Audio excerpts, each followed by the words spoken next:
right, Chip. Thank you very much. It is a cool and windy day here in Atlanta, getting ready for the Dodgers and the Braves. And hello, everybody. My name is Joe Buck. Happy to have you with us for Game 3 of this division series between the world champions and the Los Angeles Dodgers. You know, a closer look at the first two games of this series reveals what everybody thought would happen coming in. Very little offense, a lot of very good pitching, and I guess the difference would be the 4 home run hit by the Atlanta Braves. The long ball is the difference, and right now the Braves lead this series 2-0. I welcome in my partner Tim McCarver. And Tim, here we go. Good pitching, same song, third verse. You've got Tommy Glavine and Hideo Nomo. And Joe, we thought that since pitching was the dominant theme in this series and will continue to be so, we would take a close look at the anatomy of an out, the elements involved in getting an out. A pitcher usually is ahead in the count. Usually there's late movement. He could change speeds, or he could overpower a hitter, or location. And when you consider the two pitchers tonight, enormously successful, Tommy Glavine and Hideo Nomo, with completely different styles. Tommy Glavine, great control on the outside part of the plate to right-handed batters. He throws change-ups in fastball situations. Hideo Nomo, on the other hand, a power pitcher with perhaps the best split-finger fastball in either league. So you've got a good matchup, not only the Braves and the Dodgers, but you've got last year's Rookie of the Year against last year's World Series MVP. Hey, the Dodgers face elimination. They have to win here today. They play behind Nomo. Get ready. It's National League Division Series Game 3 coming up after this word from your local Fox station. We are waiting for the world champion Atlanta Braves to take the field here at Fulton County Stadium in Atlanta. This is game number 3 of the National League Division Series between these two. And now a look at the Dodgers starting lineup. They'll lead it off with Chad Curtis, then Todd Hollandsworth. Mike Piazza hit 36 home runs during the regular season. None in the postseason. How about Eric Karras? So far in the postseason, 0 for 6. Then Raul Mondesi, Tim Wallach, Greg Gagne hitting 7th. Juan Castro, another start. He's at second base, hitting 8th, and on the mound, pitching, batting 9th, is Hideo Nomo. The defense for Atlanta, Chipper Jones is at 3rd. Move him around, it doesn't matter. He can just flat out play. And on the mound today for Atlanta, first you have Smoltz, then you go to Maddox. And now in game 3, take your chances with Tommy Glavine. We await the Braves to take the field as the umpires walked out. They received a standing ovation. Isn't it great to know that the umpires are here and will be with us for the rest of the postseason? That's an unprecedented move by a crowd. I don't think I have ever seen a standing ovation for an umpire or a group of umpires. But the home plate umpire will come into play with Tommy Glavine on the mound tonight. The standing ovation as the umpires walked in. The home plate umpire is Dana DeMuth. He will work the plate as Tom Glavine will work the corners. And Hideo Nomo will work that fastball and the split-fingered pitch. There are the umpires. DeMuth behind home plate with Pulley, Wendelstedt, Bonet around the infield. Down the left field line, it's Jim Quick. And down the right field line, it's Jerry Davis. There are the world champions. They take the field. They could eliminate the Dodgers with a win here this afternoon. Leo Mazzoni is in charge of this Atlanta Braves pitching staff. We asked him how special his staff is here in Atlanta. Over a 6-year period, it's been some of the greatest pitching in the history of baseball with basically the same cast of characters. So I'm real proud of them, and I think they go down as one of the greatest rotations of all time. And I think the reason for that is it's a 6-year run, not a 1 or 2-year run. Folks, do not be fooled and think that this Atlanta Braves pitching staff runs itself. Leo Mazzoni is in charge, and Tim, we could sit down there and talk to Leo about the philosophy of pitching all day long. Matter of fact, we did for about an hour and a half today. Very interesting man. The reason we said that Tommy Glavine and the home plate umpire would be connected today, how liberal will home plate umpire Dana DeMuth be with Tommy Glavine's fastball on the outside corner to right-handed batters? If Dana DeMuth gives him that pitch just off the plate, it could be a long day for Dodger hitters. Glavine stays away from right-handers. He'll come inside occasionally, primarily when he's ahead in the count. He'll sprinkle in, I guess, an occasional breaking ball, but primarily he, like Greg Maddox, fastball changeup pitcher. He has a career ERA of over 5 in the first inning, and then it drops. So if you're going to get Tom Glavine, and today it's the Dodgers trying to get him early. Just to give you perspective on what's happening with the Dodgers, last year they were swept in the playoff, the division series, by Cincinnati. They went 3 games, scored 7 runs. This year they've played 2 games. They've scored 3 runs, but only 1 earned run. And the offense for Billy Russell is struggling. They appear tired. Everybody believing that Mike Piazza is out of gas this time of year. He has a couple of singles in this series. Karras is hitless. And against this Atlanta team, it doesn't matter how good a pitching staff you have. Right now the Dodgers are faced with throwing a shutout, allowing 1 run to give them a chance to win, because the offense right now just isn't doing the job. Losing their last 4 regular season games, and 2 straight to the Braves. Chad Curtis leads it off for the Dodgers, facing Glavine. Right through it. Strike 1. A Dodger adjustment is seen immediately. Look how on top of the plate Chad Curtis is, trying to take the outside fastball away from Glavine. During the regular season, after being traded to LA, Curtis hit .212, 2 homers, 9 RBIs. Did not do much when he came to Los Angeles. He pops it foul. Back and out of play for strike 2. Big crowd is sellout here at Fulton County Stadium in Atlanta. It's a cool day, and it just feels like October. And when you play baseball in October, at least since 1991, you expect to see the Atlanta Braves out on the field. Curtis right on top of the plate. 0-2 from Glavine. Curtis in charge of trying to jumpstart this offense today. Hollingsworth had been the leadoff hitter for the better part of the second half of the regular season, batting second. 1-2, now 2-2.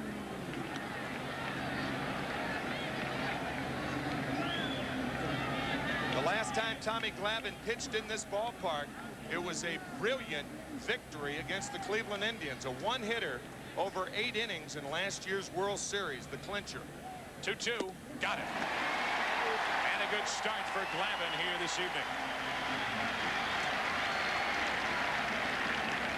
That looked like a fastball tailing away off the plate to Chad Curtis. Yep. About 4 inches off the plate. And Curtis is down. First strikeout of the ball game. So Curtis gone, and now Hollingsworth with Piazza to follow. Tom Glavine has not lost a playoff game here at home since 1992.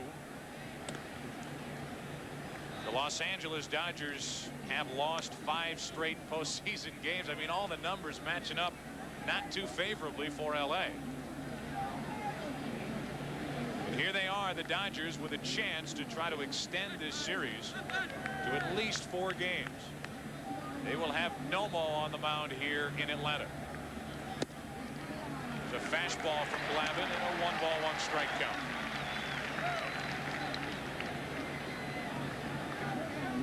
Glavine made 1 division series start last year, had a no decision. Went 7 innings, allowed 3 runs on 5 hits against Colorado.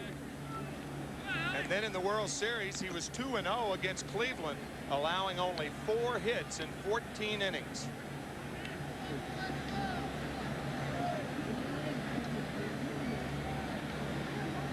One out, nobody on. Curtis struck out. Hollingsworth gets into one into left. Klesko over his head. Extra bases for Hollingsworth. It's a 1-out double. Hollingsworth got it started 2 days ago in LA, scored the first run in the first inning, and now here he is batting second with a double. Joe, we talked about Leo Mazzoni, the pitching coach of the Braves. He said a left-handed batter who is normally a low ball hitter, when he faces left-handed pitching, he becomes a high ball hitter. And that pitch high out over the plate, hammered to left field by Hollingsworth. Second hit of the series for Todd. He's 2 for 9 in these 3 games. So he's at second with 1 out. The batter is Piazza. 2 out of 8 in this series with an RBI, and that came on an infield groundout. And his 2 are 2 singles. Looking to thump one here in the first. Glavine keeps it down and away. Piazza this season a career high in home runs with 36. Breaking the Los Angeles Dodgers record of 35, which was his own from a year ago. Runner at second, 1 out. That's out of play for strike 1. Wind is really whipping around here in Atlanta on a cool afternoon here in October. I'll tell you the one thing, and there are the effects of the wind that Joe was talking about. The one thing that Javier Lopez does not want to do, but has done over the first 2 pitches, he set up too early. A young player at second base may not be able to give pitch selection, but he could give location. Away again. And a 2-ball 1-strike count. Dodgers struck first 2 nights ago at Dodger Stadium, only to lose on a 3-home run night by the Atlanta Braves. One by Klesko, one by McGriff in the winner off the bat of the rookie Jermaine Dye. Now 3-1 on Piazza with Karras waiting on deck. Normally in the early innings you don't like to pitch around hitters. The reason for that is the more hitters that are on base, the bigger chance for a big inning. But I think with the fact that Eric Karros led the National League in double play groundouts, could be on Glavine's mind right now. Runner at second, 1 out. Off the end of the bat into right. That's going to fall. Hollingsworth will hold, and it's first and third, 1 out. Now they have Piazza hung up between first and second. With an eye on Hollingsworth, they have Piazza hung up. Here comes Hollingsworth. He is out.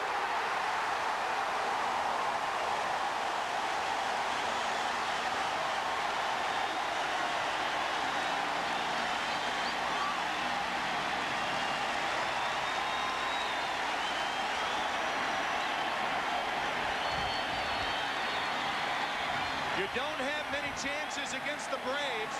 And Mike Piazza continued to second. He makes it, but he went to second base late. And this is executed perfectly by the Atlanta infielders. Lemke recognizing Hollingsworth coming home, and the throw to Javier Lopez gets him. Piazza ends up on second, but a base running blunder by Mike Piazza. Lopez blocking off home plate. And Hollingsworth was out. It scored 9-2, 6-4-2. And a runner at second, 2 out here in the first inning for Karras. One thing about the play and the hit, Hollingsworth did not recognize how deep Jermaine Dye was in right. That ball fell well in front of Dye. That was the first mistake. You're exactly right, Joe. You got to check the outfielders, and Piazza hit the ball off the end of the bat. And the second mistake was made by Piazza. He didn't run towards second. He rounded the bag and then he stopped. The high throw by Jermaine Dye was caught by Lopez. And by that time, Piazza broke towards second. He was caught in the rundown, and then Hollingsworth thrown out at home. 2 errors by the Dodgers, Hollingsworth and Piazza. Now a 2-0 count on Karras. Runner at second, 2 out. Caught the outside corner, 2-1, and maybe an early indication to just how wide the plate will get with Dana DeMuth behind home plate. He is a very important key as far as Glavine is concerned, not so much as far as Nomo is concerned. Glavine has allowed a double and a single in this inning, but no runs. There's strike 2.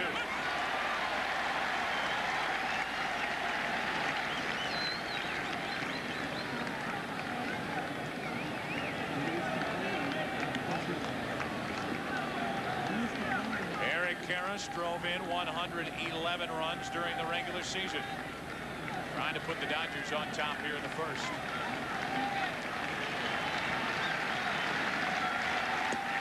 Full count. And he did well to lay off that pitch. Mondesi waits on deck.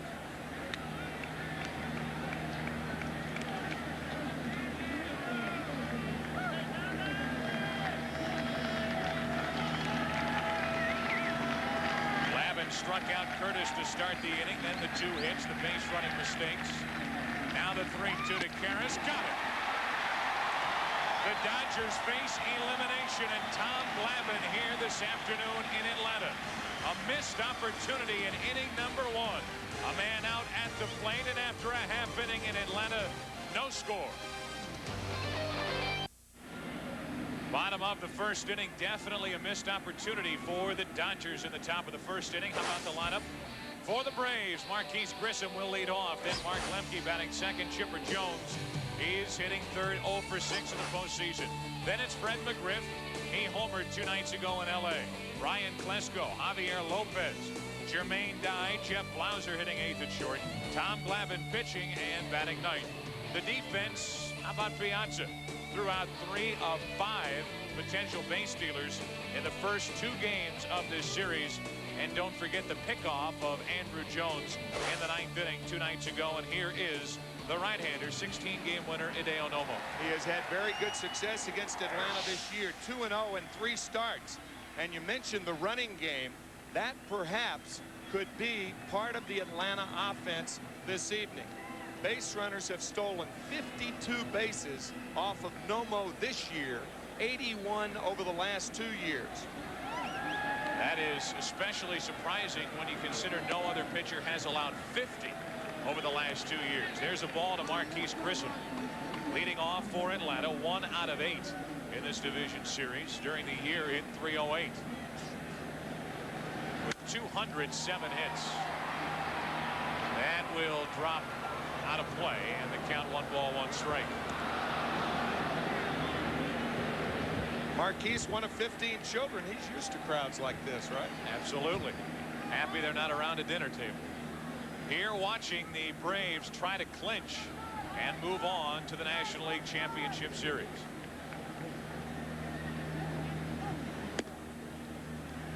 Two balls and a strike on Grissom. Right-hander Hideo Nomo, 16 and 11 during the regular season. 8th best ERA of 3.19. Through the no-hitter in Colorado. Has a 2-2 count on Grissom leading off.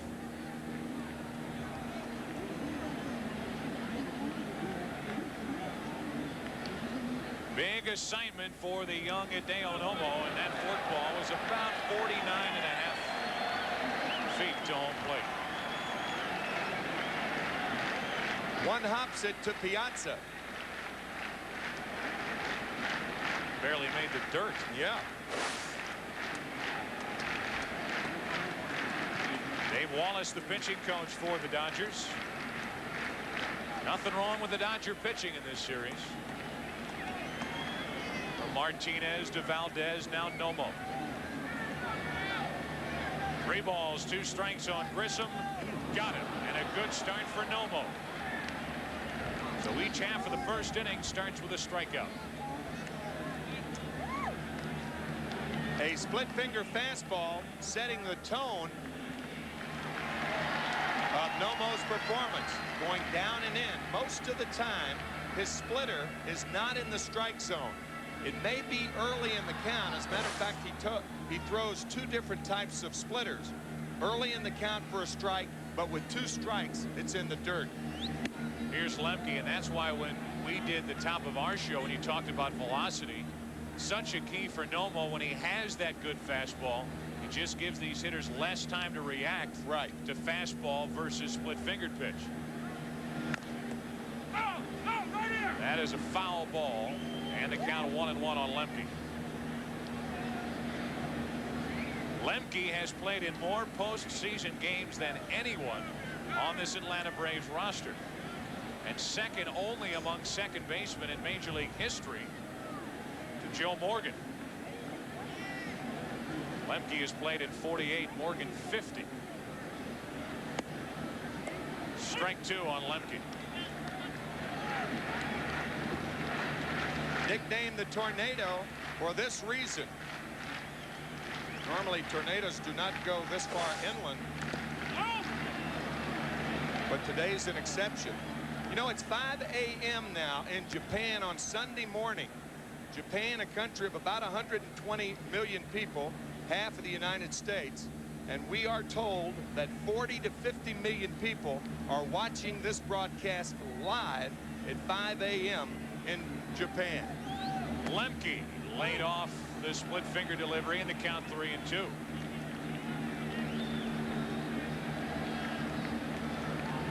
Some of the still photographers, they take still pictures, but they'll move every once in a while, those people. Especially when a foul ball shoots their direction. 3 balls, 2 strikes, 1 out, nobody on, and Lemke stays alive. Imagine folks in Japan now getting up at 3 a.m. for their pregame meal. Nomo coming on at 5 a.m. Don't know whether to have dinner or breakfast. Stay out all night. Just turn on the TV set and watch Nomo. 3 balls, 2 strikes. Lemke out in front, got him, 2 gone. So the fork ball, the split-fingered pitch, definitely working here in the first inning for Nomo. He struck out the first 2 Braves and will work to Chipper Jones. There is such a difference in Nomo's fastball, usually in the low 90s, and his splitter, usually in the low 70s. The difference in those speeds, one of the reasons why he's so effective. Blows a fastball right by Chipper Jones for strike 1. Chipper has 3 postseason home runs to his credit, but so far in this division series 0 for 6 with 3 strikeouts. During the regular season, though, only his 2nd full year in the big leagues. 30 home runs, 110 RBIs. 1 ball, 1 strike.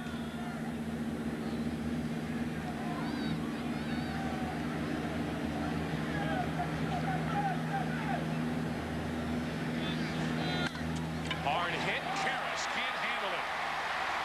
And Jones is on with a 2-out first inning hit.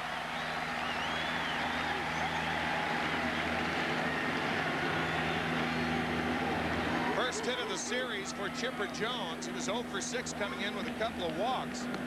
This ball an in-between hop off the heel of the glove of Eric Karras and into shallow right field. So a 2-out base runner for Atlanta. That keeps the inning alive for Fred McGriff. Fred homered 2 nights ago in the 7th inning off Ishmael Valdez to tie the game with the Dodgers. Later in that inning, Dye went deep to put the Braves on top. Now McGriff gets into one to right. Mondesi over his head. Jones digs for 3rd. Here comes Chipper. He'll score. A 2-out RBI double, 1-0 Atlanta.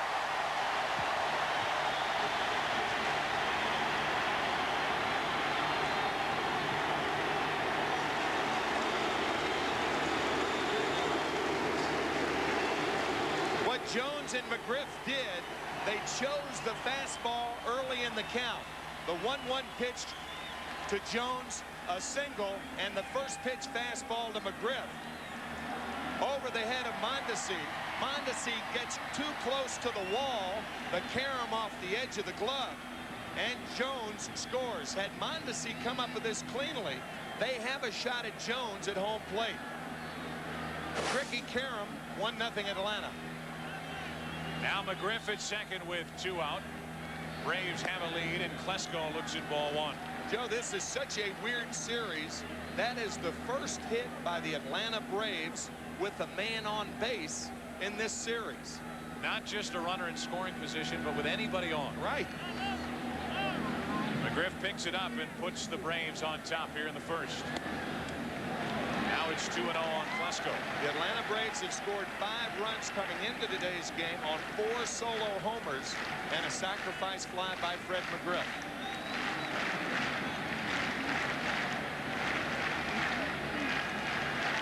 Klesko can look for a pitch on 2-0. 3-0.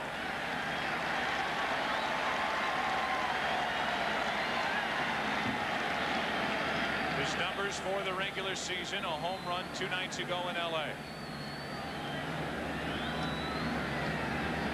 He was swinging the other night, 3-0, and he'll be swinging here if it's a good pitch. Runner at second, 2 out. Into left field, should be playable for Hollingsworth. Inning over. The bottom of the first inning for the Braves, productive. They look to put the Dodgers away today. A two-out single by Jones, a two-out RBI double by McGriff. After 1-0 Atlanta. Fulton County Stadium on your left, the new Ted Turner Stadium on your right. The Braves will move into Ted Turner Stadium next season. I finally get to work a postseason game and get those obligatory shots of Ted Turner and Jane Fonda. I've arrived. It's a big day in my life. Here is Raul Mondesi. Looks at ball one. Good friends at Kroger Food Stores are flying high today with their blimp, the Spirit of Atlanta, to help Fox bring you this divisional matchup between the Braves and Dodgers. They'll be giving us pictures all afternoon and evening long. Mondesi off the end of the bat. 1 ball, 1 strike.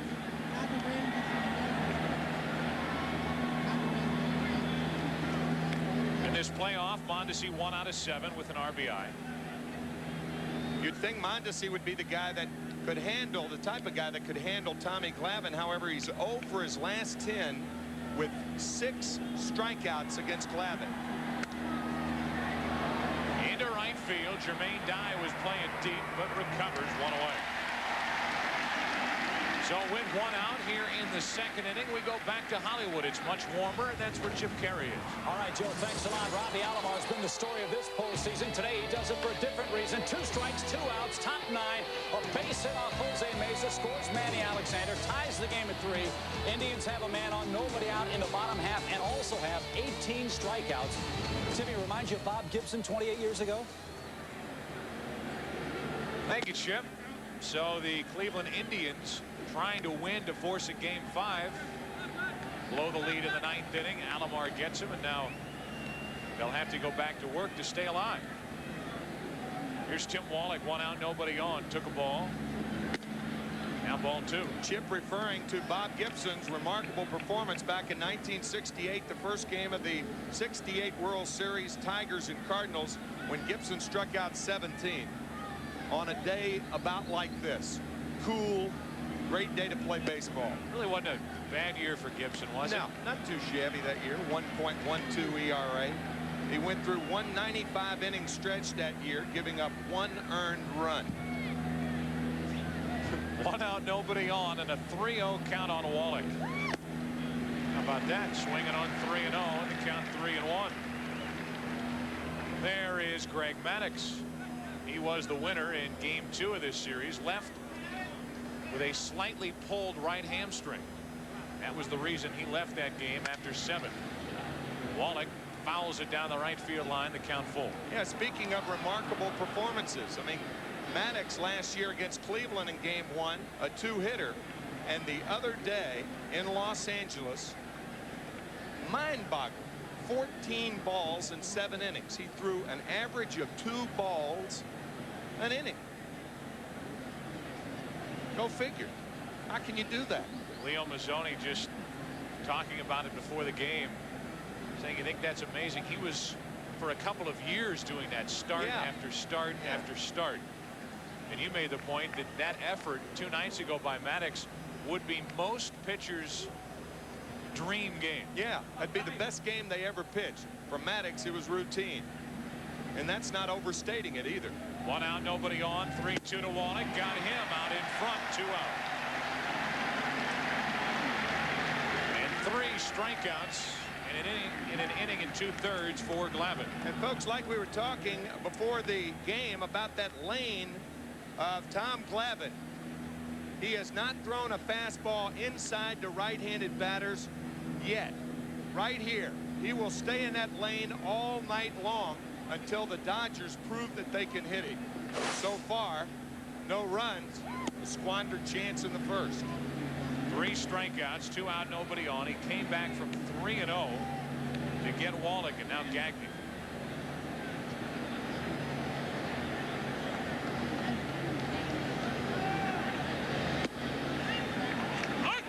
Greg had a couple of hits in the first game of the series. Hitless 2 nights ago in LA. And here with 2 out, nobody on in the second inning, a 1 ball, 1 strike count.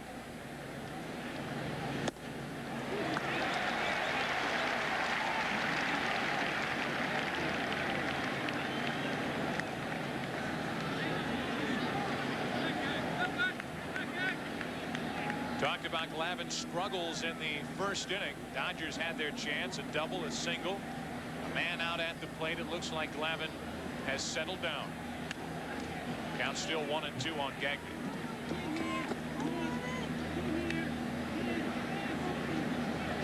Billy Russell took over permanently July 29th. Want to send our get well wishes to Tom Lasorda. Resting comfortably back in LA. Second angioplasty.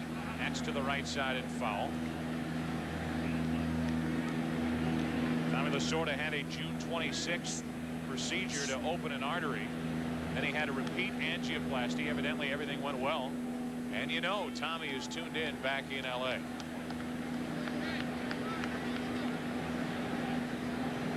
Two out, nobody on for the Dodgers here in the second. Gagne a pretty tough at bat here against Glavine. You might say, well, if Tommy Glavine throws only fastballs and changeups away, why don't more hitters move up on the plate? Well, Glavine throws hard enough that if he sees them doing that, then he'll pop them inside. But Gagne is up on the plate right now. 1-2. Like that.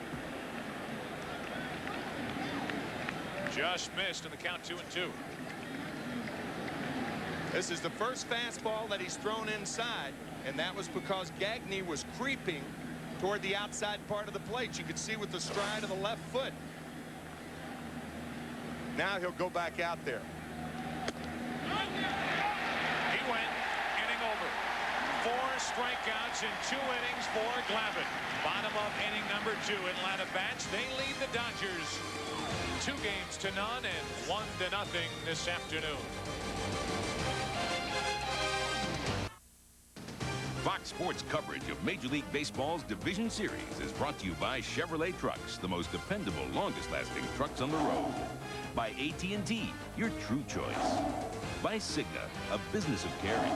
And by Wrangler, real, comfortable jeans.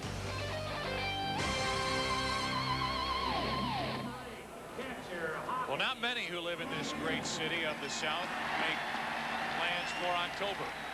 All vacations start in November.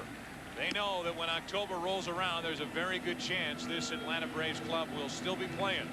And here they are with a chance to wrap up a divisional series with the Dodgers. It's up to Hideo Nomo to keep the Dodgers alive, down 2-0. And here in the second inning, down 1 run to none. And they have the brooms out already here in Atlanta. I don't think I've ever seen a tomahawk broom. It could come in very useful, though. Take dust off the top of a refrigerator. Those hard to reach places, Tim. Here's Javier Lopez leading off. He looks at ball 1. He'll be followed by Jermaine Dye and then Jeff Blauser. During the regular season, hit .282. It was the game home run in game number 1 of this series, the game winning home run. 10th inning blast off Antonio Osuna back in Dodger Stadium. That was on Wednesday. 1 ball, 1 strike. That is crushed, but foul and off the end of the bat.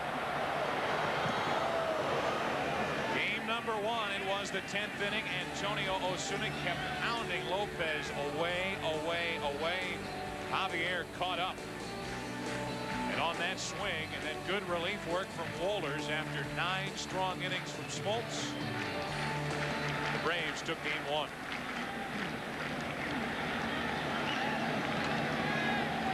Now the 1-2 from Nomo. Splitter bounced in there, 2-2.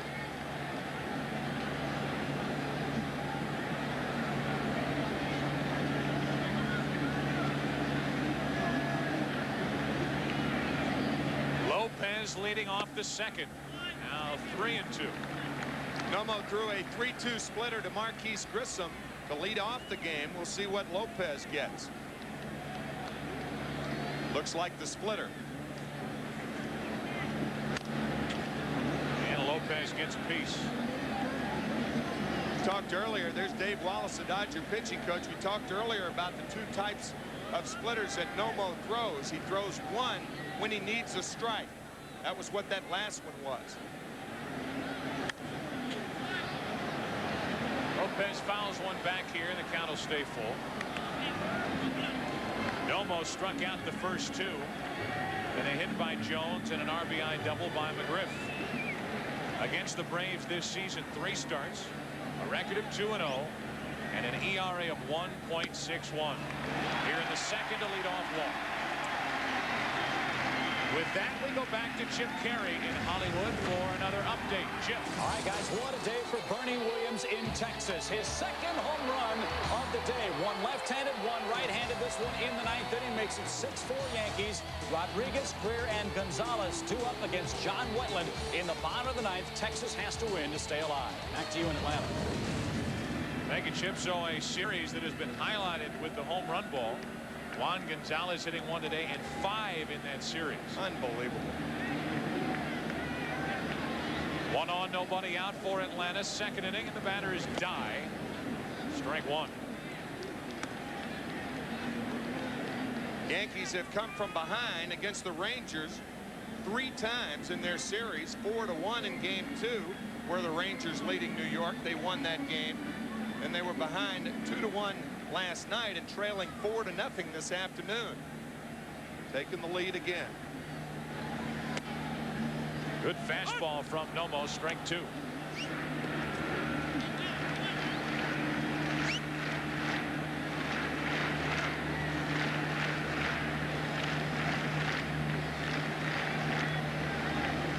Hideo Nomo trying to pitch around a leadoff walk to Javier Lopez.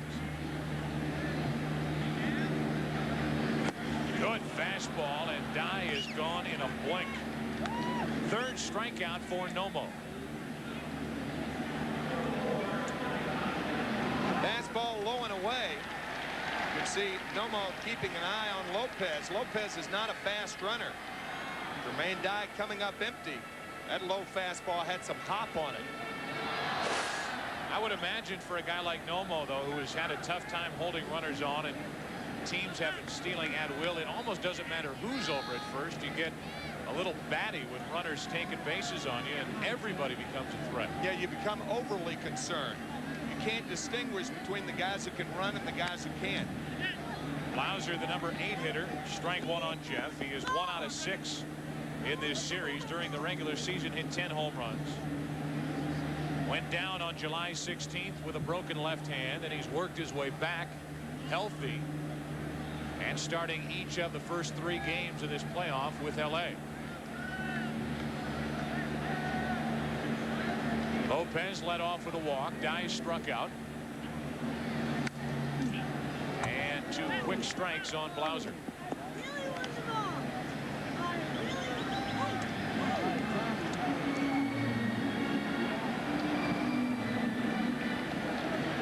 Blauser, the number 8 hitter, so the pitcher, a very good hitting pitcher. Tom Glavine waits on deck.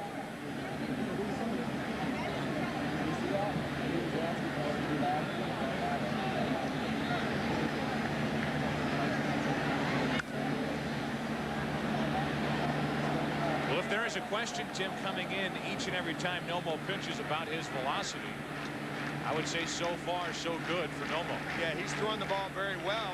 Chipper Jones with 2 out and nobody on, a base hit off the glove of Karros. Then the double by McGriff. I think the best policy and the best strategy against Nomo is to look for a fastball early in the count, hope you get it, and don't foul it back. Blauser staying alive. On our Fox box in the top left-hand corner of your screen, see the red dot, first base bag, indicating in this case Javier Lopez is on. How about that look? I mean, that took some time, and you really have to wonder. There's an old catcher. Wonder how he found time to do that. 0-2 pitch. 78 miles per hour from Nomo. That was a rather bizarre outfit. Huh? Halloween's what? 26 days away. It's either early or late. I think he's a little late, Tim. You never know how those catchers are going to end up later in life. Blauser stays alive. Some go on to become championship television analysts. Others Just highly celebrated cheerleaders walking around one ballpark from another. Well, that's what Mike Piazza has to look forward to. One or the other. He's been rather cooperative with us with sound bites and whatnot, so I would pick the announcer's route if I were him. 1 on, 1 out, and a 1-2 pitch. Fastball missed. 2-2. Regardless of your speed, and Javier Lopez, we have said, is not a fast runner. If you look for that splitter in the dirt, you ought to go on contact. Take a chance with the pitcher coming up next. 2 balls, 2 strikes. Now 3-2. So it was 0-2. Nomo hitting 89 miles per hour with that last pitch. And from 0-2 and 3-2 now with Tom Glavine waiting on deck. I don't think there's any question. I think Lopez is going to take off with the pitch because by running with 1 out, he stands the best chance to get to third base, and that's where he'd like to be if Blauser gets a hit. He is going. It's ball 4, and it's 2 on, 1 out. A lot of updates. It must be October. Back to Hollywood and Chip Carey. It's best time of year, isn't it, Joe? Cleveland 3-3, bottom 9. Runners second and third. Kenny Lofton calling Mr. Freeze. Jesse Orosco. He punches him out. They go to the 10th, tied at the J. Joe, one of the ancillary things when a base runner is running, sometimes a catcher will come up and actually block the pitch from the home plate umpire. You see how Piazza came up. He could have taken the strike away in his effort to throw to second base. That pitch was a borderline pitch. I think Mike, talking to Dana DeMuth right now, he wanted that pitch. We have seen already this season examples where a catcher, in fact it was a Dodger-Padre game, will let the runner go in order to try to get that borderline pitch. Right. There's ball 1 to Glavine, showing bunt at least on the first pitch. They don't get much better than Tom Glavine with regard to pitchers at the plate. Hit 289 this season.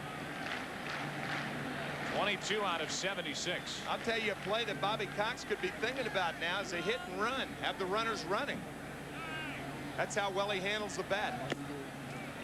Well enough to watch the first 2 miss. It's 2-0.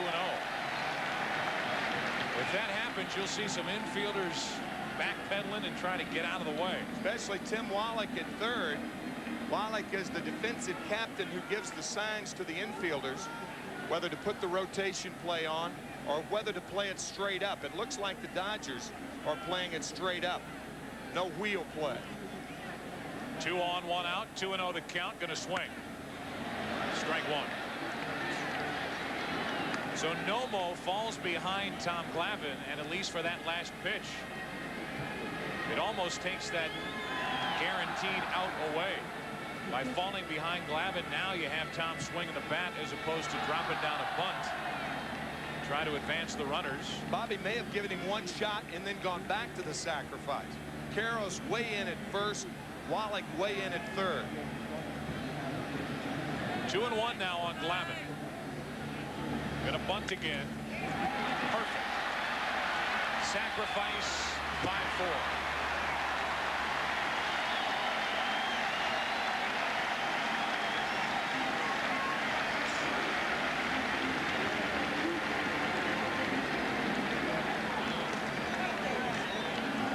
Thing about the Atlanta pitching staff is they do so many things to help themselves. Glavine, an excellent fielder, handles the bat exceptionally well. And here's the defense. Dodgers playing it straight up. The bunt to Wallach at third base. Juan Castro, the second baseman, covering on the play.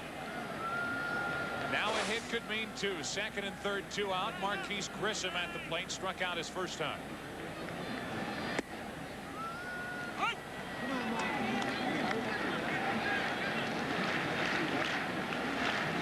Grissom drove in a career-high 74 during the regular season. 11 wild pitches thrown by Nomo this year also. That ball in the dirt, a possibility. really puts a ton of pressure on the catcher because you have to call the pitch, the most successful pitch in getting the hitter out, which is his splitter. But if he throws the good one, it could be in the dirt. Braves already leading 1-0. Second and third, 2 out. Back over our heads for strike 2. Talk about a key at bat early for Bobby Cox and the Braves, but maybe more important for the Dodgers to try to stay in this game. Lopez led off with a walk, then a 1-out walk to Blauser. They're at second and third, 2 out, and a 1-2 pitch coming to Grissom. There's the pitch in the dirt, nicely blocked by Piazza.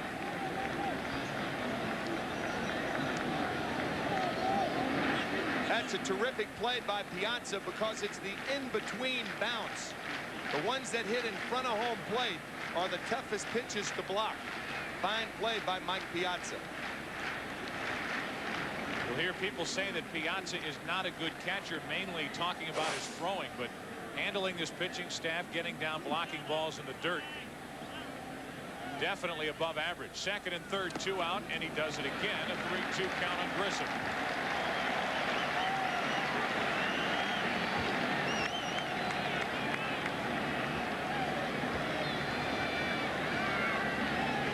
Nomo had Grissom set up at a ball and 2 strikes. Now it's 3-2.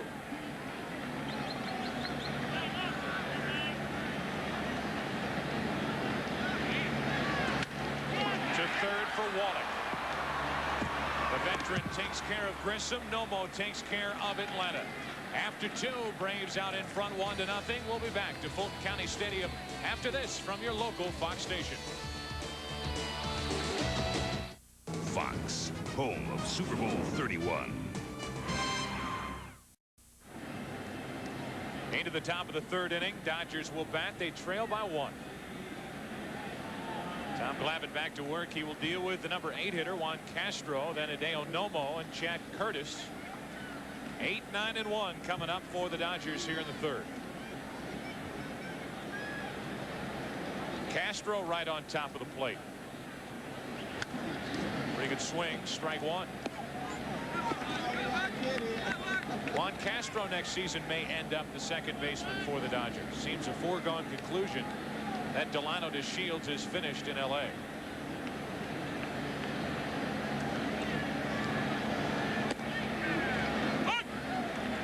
That was a very liberal strike called by Dana DeMuth. There's Delano DeShields.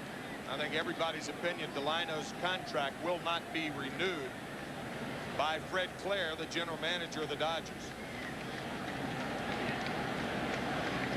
Leading it off, 0-2 pitch. Wouldn't chase it.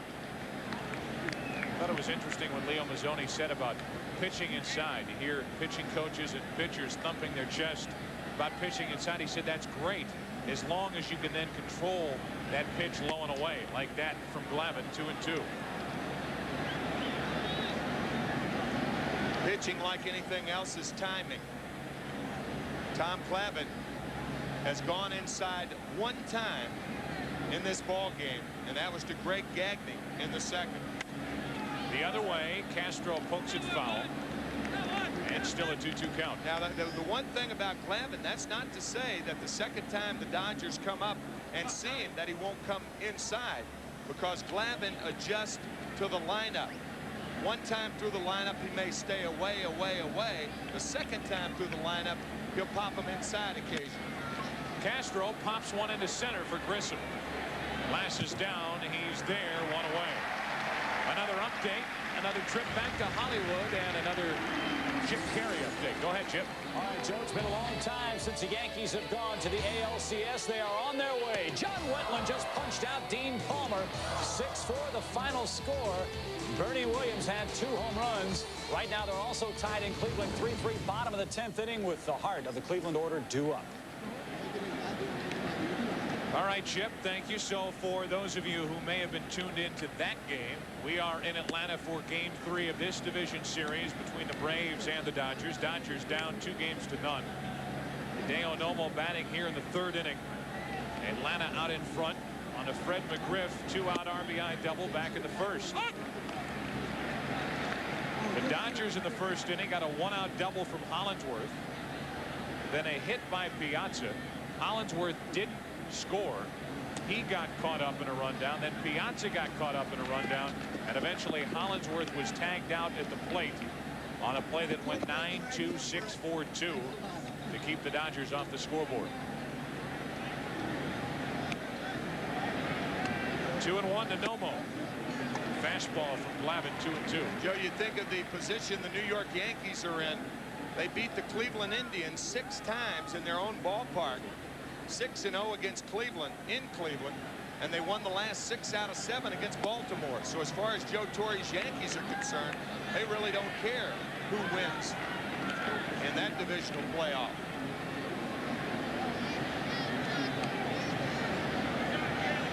One out, nobody on. Now 2 out, nobody on. And Glavine has struck out 5. For those of you just joining us, back in the first inning, the double by Hollingsworth with 1 out. Then the hit by Piazza. He gets caught in the rundown. Hollingsworth trying to score, tagged out. Very good play by Lopez, blocking the plate. And Joe, you brought up the first key point. That Jermaine Dye was deep in right field, especially with Mike Piazza hitting. Todd Hollingsworth should have taken off anyway. That delay at second cost him the first time to score that run. And then Mike Piazza delayed after making the turn. And that delay caused the rundown that eventually got Hollingsworth. Chad Curtis at the plate, 2 out, nobody on. And a count of 2-0. Curtis struck out his first time. Trying to keep this inning alive for Hollingsworth.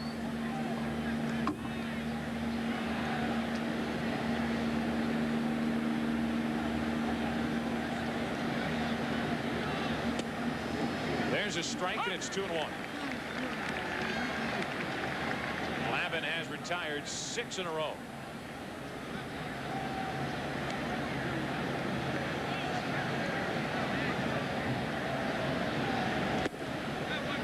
On Curtis.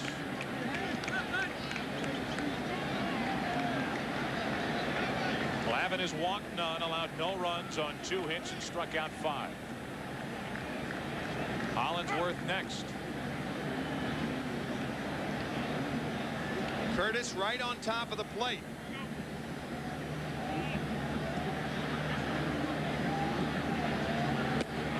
That missed. 2-out walk, and the first walk issued by Glavine. Another thing Leo Mazzoni talked to us about, especially with regard to Glavine, you go 3-1. You still make your pitch. You make that nasty changeup delivery, and if you walk him, you walk him. And here it is, a 2-out walk, and the inning continues for Hollingsworth. That's the thing about Glavine, Smoltz, and Maddox, but especially Maddox and Glavine. As pitchers, they never give in to a hitter. Never. Hollingsworth takes a strike and a fastball from Glavine. Todd got that double back in the first inning, and in this series, 3 out of 9.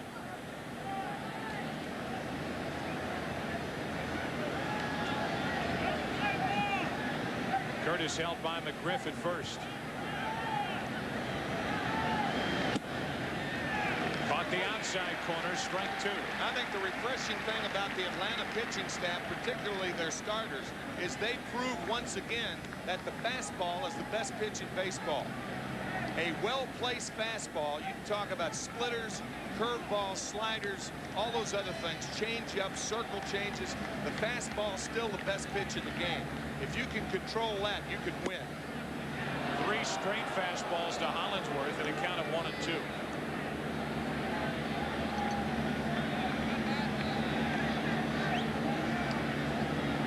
He's thrown 1 breaking ball, 3 change-ups, and here we are in the 3rd inning. The rest fastballs.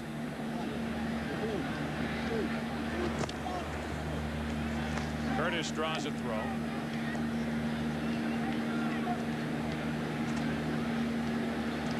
Already today, Glavine 1 walk, Nomo 2. Pitch count up for each pitcher. Page has allowed 2 hits. Dodgers lost a man at the plate. Braves got a 2-out RBI double from McGriff. Barely missed. 2-2.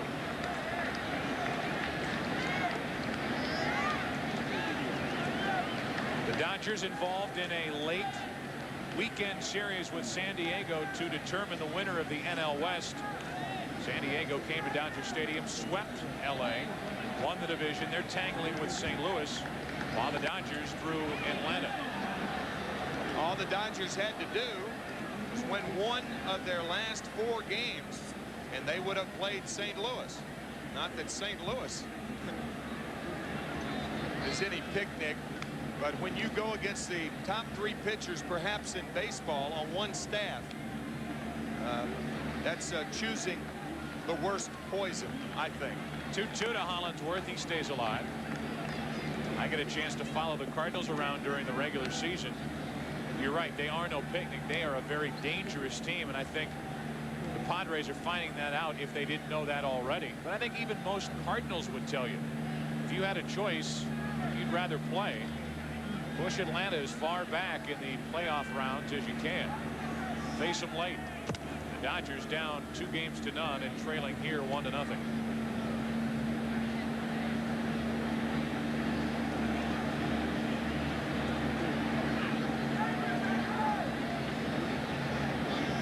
Curtis aboard with a 2-out walk and a 2-2 count on Todd Hollingsworth.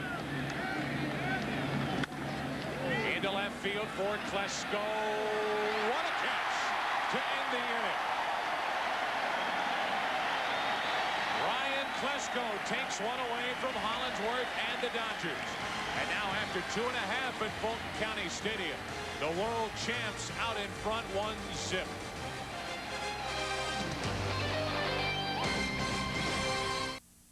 Usually as a hitter, you not only know how hard you hit the ball, but you know the trajectory of the ball that you hit. Watch Todd Hollingsworth. He hits a line drive and looks up. He loses the ball off the bat. I don't think I've ever seen a hitter do that. So he didn't get a chance to watch Ryan Klesko make the diving catch to rob him of a hit. Maybe it was better for Todd that he didn't watch it. Fine play. Better for morale. Yeah.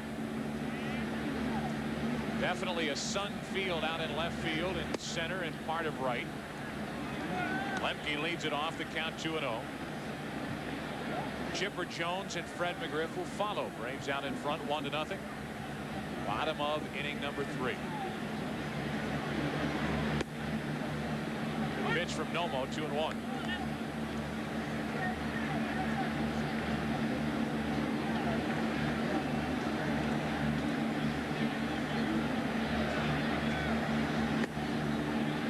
Now 3-1.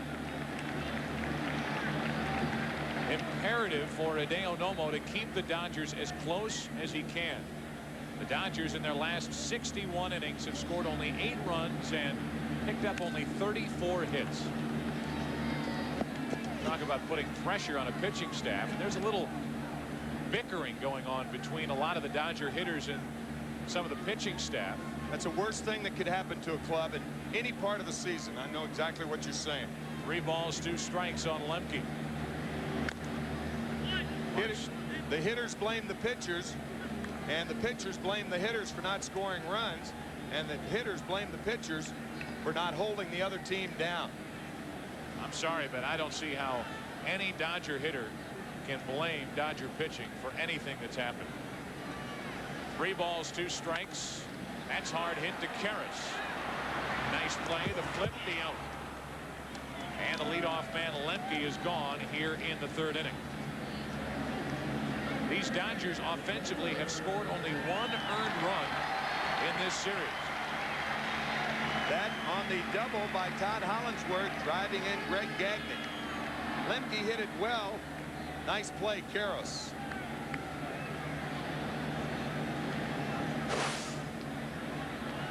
So Eric takes care of Lemke, and now the batter Chipper Jones. Chipper a single off the glove of Karras his first time up. Eric couldn't take care of it to his right. That kept the first inning alive, and on the very next pitch, the first of McGriff, he doubled into right. And Jones scored all the way from first for the only run so far. was Chipper's first hit.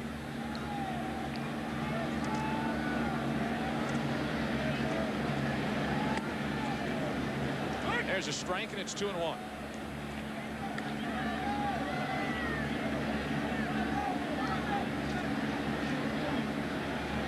McGriff would be next. Now 3-1.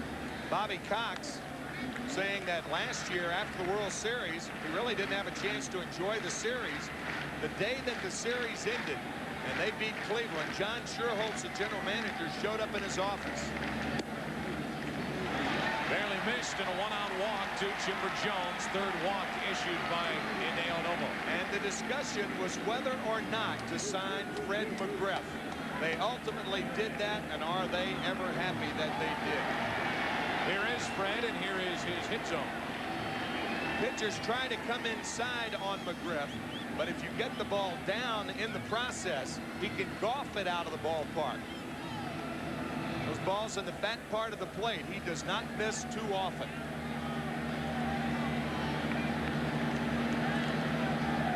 One on, one out.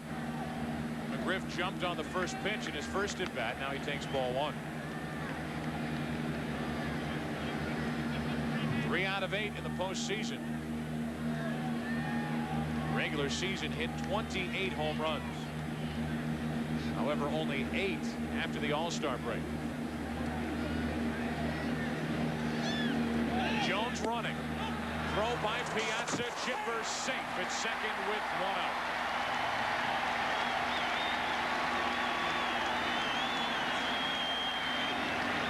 Just a matter of time before the Braves took advantage of the slow release by Hideo Nomo. Mike Piazza had no chance to get Jones.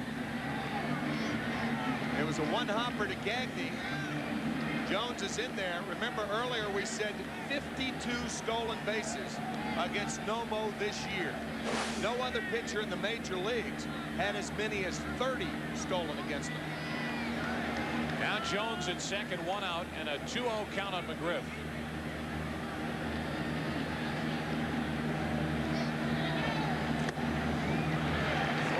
With Klesko on deck.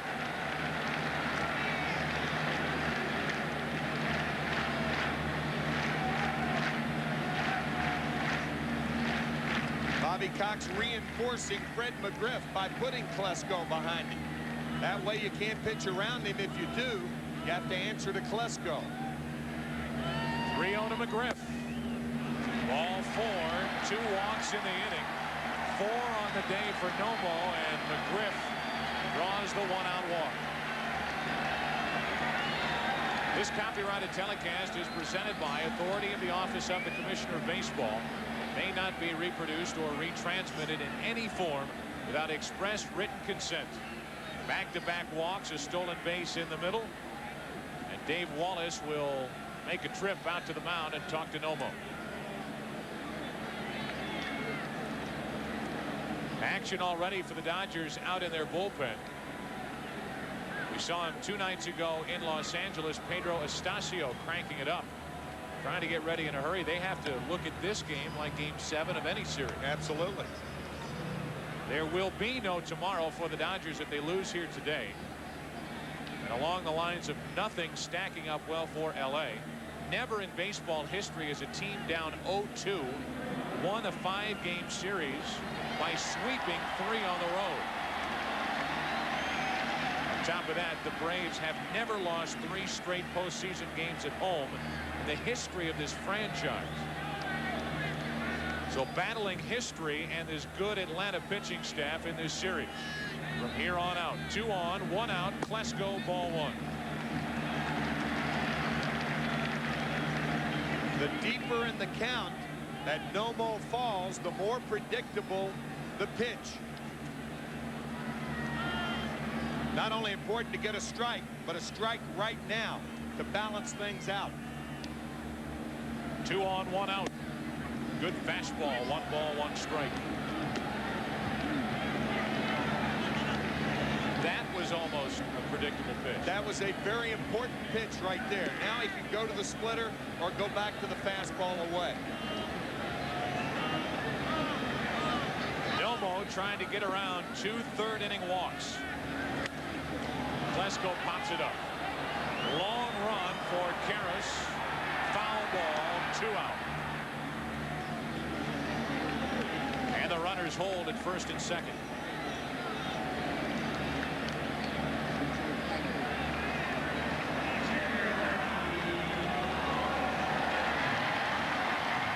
So Klesko misses his chance, and now a 2-on, 2-out chance for Javier Lopez.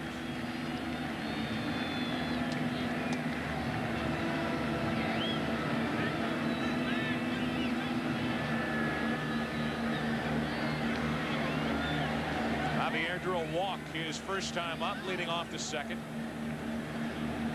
1 of 4 Hideo Nomo walks this afternoon.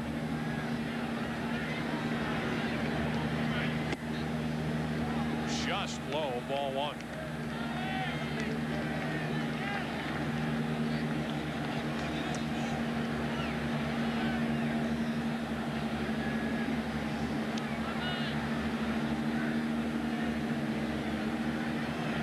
Lopez trying to add to the Atlanta third-inning lead. Won't do it.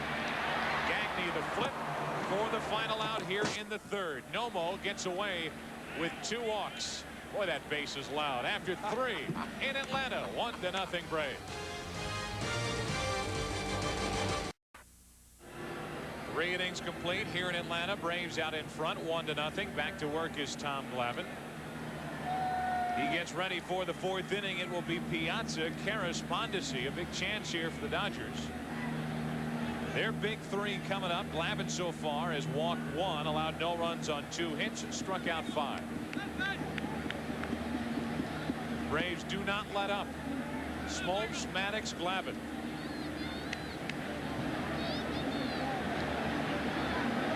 Piazza has 3 singles in this series. Looks at ball 1.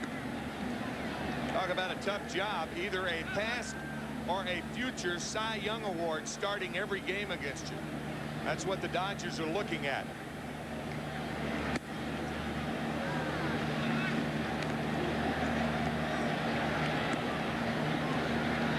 Tom's vulnerable right here. That 2-0 pitch will be away, but Piazza with great power the other way.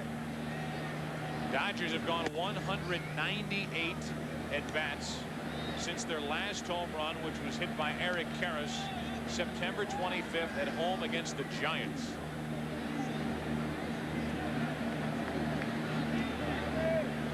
.3-0 to Piazza, and on 4 straight, Mike draws a leadoff walk. Beautiful evening now here in Atlanta. Capacity crowd here at Fulton County Stadium. Views from above are provided by Kroger Food Stores Blimp, the spirit of Atlanta. Piloting today, Tristano Caracciolo and Bart Van Beest, with Nathan Crawford behind the camera. See the outfield, they're playing a power hitter around toward right field. That gives you an idea of where Glavine's going to go. And he's missed on 5 in a row. This is a very dangerous situation for Glavine, especially facing a guy as powerful as Karras. Eric still looking for his first hit in this series.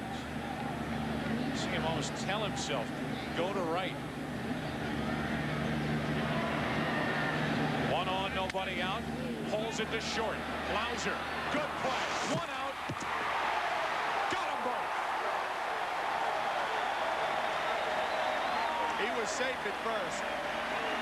Dodgers got a bad break there. Looked like Karras had the play beaten easily, but what a play by Jeff Blauser. Manny Mota, who rarely says anything, arguing with Frank Pulley. Look at the play by Blauser. He stumbles. He still gets a fine throw off. And Mark Lemke returning the throw to McGriff. The Braves with a break. Mark Lemke may turn the double play better than anybody, but as you can see right there, Karras was safe at first. Another factor on that double play, Tim, was the speed of Piazza, because he was not on top of Lemke. Yeah, right. As Blauser bobbled the ball, had to go down and throw off balance. Piazza's lack of speed, he wasn't on top of Lemke, and at the very least, Mark was able to get off a throw. He even though it looked late, they get the 6-4-3 double play. Yeah, second baseman will use the bag occasionally to ward off the base runner, and I think that's what Lemke did. After he made the play, he stepped back, used the second base bag for protection. Now Mondesi hits one to deep right. Jermaine Dye off the top of the wall. He'll play it on a hop, and it's a 2-out double by Mondesi. Now that play at first base looms huge. Karros was safe at first, and now with Mondesi the double, Karros could have scored on this play. At the very worst, the Dodgers would have had second and third and 1 out. But an idea of how strong Raul Mondesi is. He hit that ball flat-footed, bounced about 2 feet from the top of the wall. Mondesi with a 2-out double. You almost have to put the Dodgers now in that category of snake bit. Man. I mean, you get the bad call on the double play. You get Mondesi hitting the ball off the top of the wall. He's now gone 61 2/3 innings, scoring only 8 runs on now 35 hits. And you're still shut out here in Atlanta. It takes another hit. It's up to Wallach. Everything that can go wrong has gone wrong for LA. How about in the first inning? They have a runner in scoring position. They get a hit. Collinsworth does not put his head down and goes second to home, and he gets caught after Piazza got caught in the rundown between first and second. Here it's 2-0 on Wallach, and now Tim has a chance to tie this game with a hit. That's out of play, strike 1. So a walk, an iffy double play ball. Braves caught a break on the call at first, then the double by Mondesi, and now a 2-1 count on Wallach.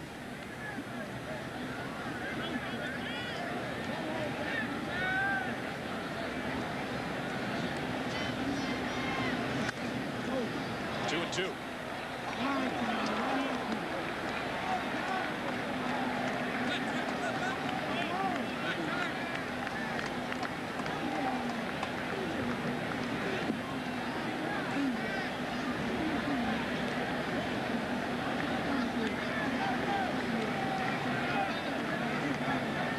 Glavine trying to get around a walk and a double here in this 4th inning. 3 balls, 2 strikes on Wallach with Gagne waiting on deck.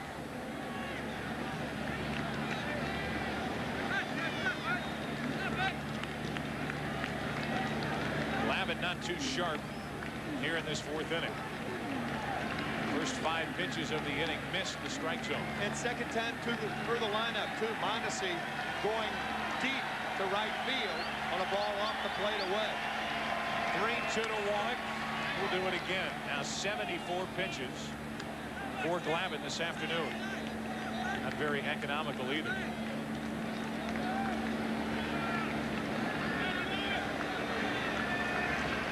Leo Mazzoni has animated a pitching coach as there is in baseball. Swinton threw it with Glavine.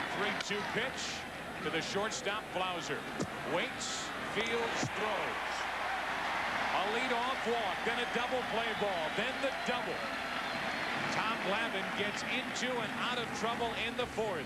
Dodgers still shut out. They trail by 1. Braves bat in the bottom of the 4th inning. They have shut out the Dodgers on 3 hits. LA actually out hitting Atlanta. Braves got a 2-out RBI double from McGriff back in the 1st. They're still hanging on. Here's Jermaine Dye. A strikeout victim his first time. That's strike 1.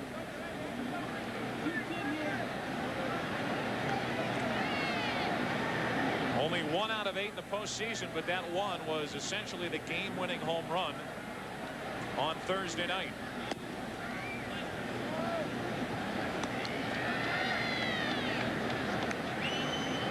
Nomo has walked 4. And allowed only those 2 hits. Dye pops it up. Long run for Karras. This would be a good play. 1 out. Tim, let's go back to that double play that was turned by the Braves at the top of this fourth. Joe, we talked about Mark Lemke and about how he used the bag for protection because Blauser fell down. Lemke used the bag for protection, but Eric Karros safe at first base. Right here. Right there. Instead of sliding into Lemke, Mike Piazza slides into the bag just after the throw. That's how a second baseman will use that bag for protection when guys as big as Piazza are barreling down on him. Leadoff man is gone. Now Blauser, the number 8 hitter. What a play he made to start that double play we just showed you. Strike one. Jeff drew a walk his first time. Trying to get on ahead of Glavine.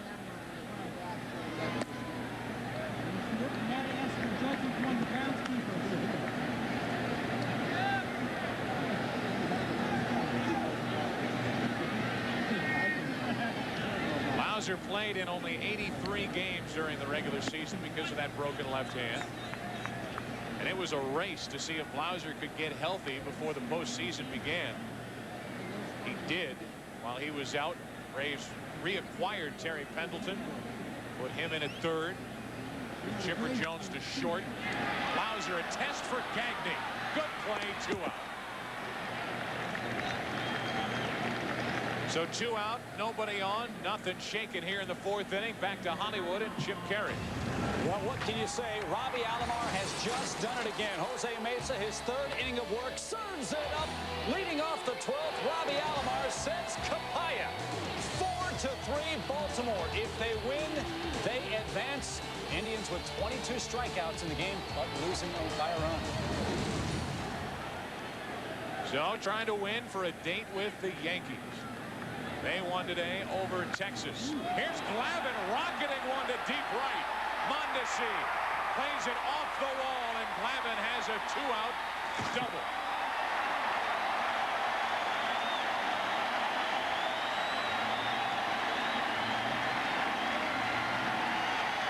Tom Glavine is such a good hitter that his batting average was almost higher than his earned run average. He had 289 on the year with 22 hits, 4 doubles, and doubles off Nomo with 2 out here in the 4th.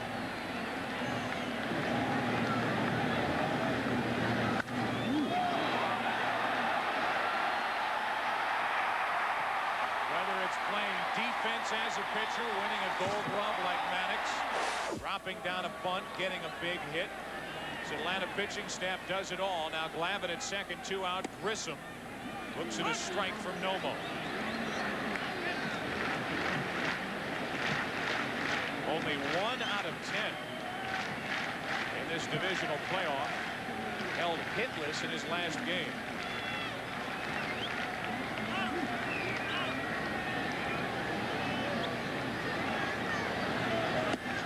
A ball and a strike. And remember what we said earlier, it's a staggering thought.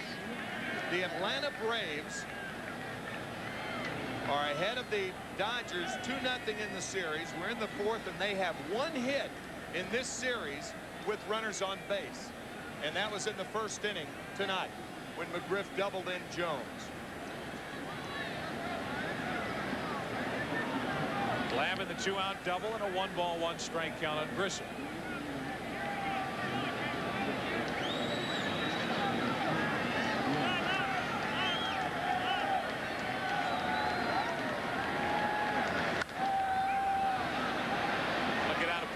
Strike 2, a ball and 2 strikes.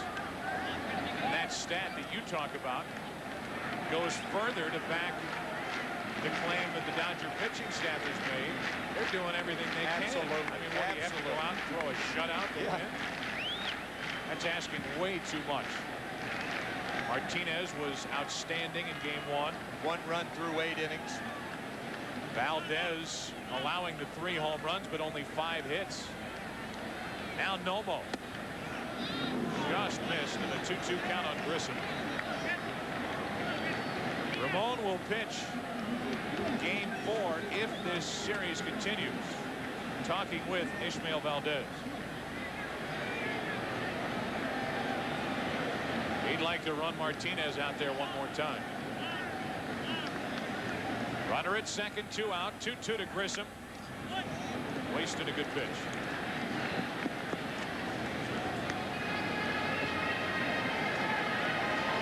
One thing Atlanta would like to do also is, if they're going to wrap it up, obviously you'll go to 5 games if you have to. But by going to 3 games, then they have their pitchers in line when the National League Championship Series starts on Wednesday. The deeper they go into the series, the less prepared their starters will be. Now a full count on Grissom with Lemke on deck. If it ends here today, then they've got John Smoltz ready for game 1. If the Dodgers win today, Smoltz will start tomorrow. And if the Dodgers win tomorrow, then it will be Maddox on Monday. Runner at second, 2 out, 3-2, and now the walk. 2 on, 2 out for Lemke.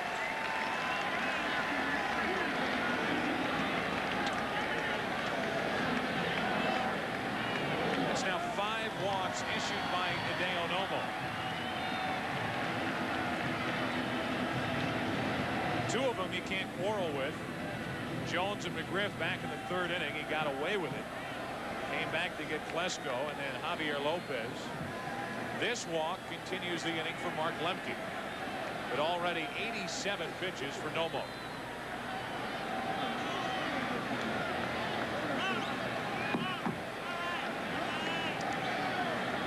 Two on, 2 out. Lemke gets into one.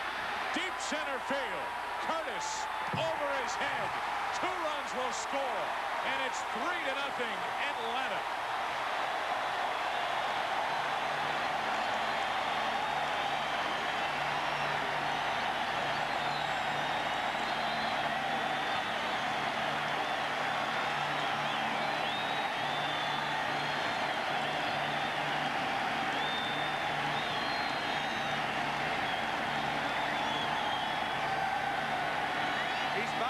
His favorite player. Mark Lemke in postseason play always seems to come up big. Guessing fastball, getting fastball, high out over the middle of the plate, and strong enough to hammer it over Chad Curtis's head in center field. Okay, the big hit in this inning, Tommy Glavine's double. No doubt. 2 doubles, a walk in between. Glavine started it. Lemke comes up with a big 2-out, 2-run double. Mark Lemke, a guy who hit .417 during the '91 World Series. He turns his calendar from September to October. He's ready. Now Chipper Jones into deep right. 5-0 Braves.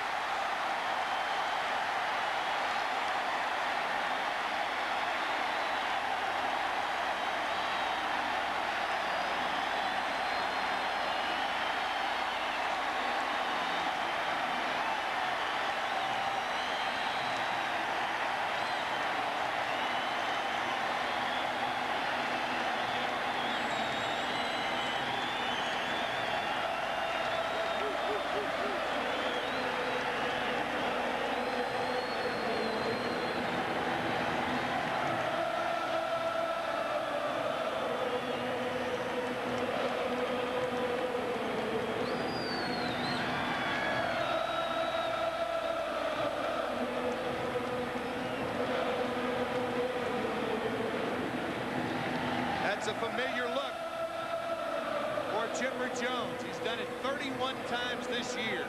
And a very familiar sound here at Fulton County Stadium.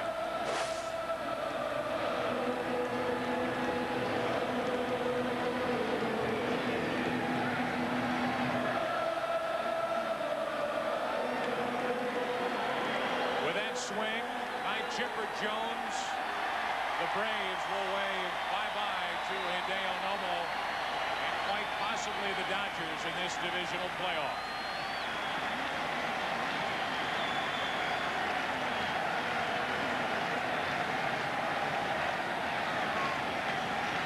A 2-out rally that started with a double by the pitcher Glavine. A walk to Grissom, a double by Lemke scored 2, And on the 2-run home run by Chipper Jones, it's the end of the day and maybe the end of the year for Hideo Nomo.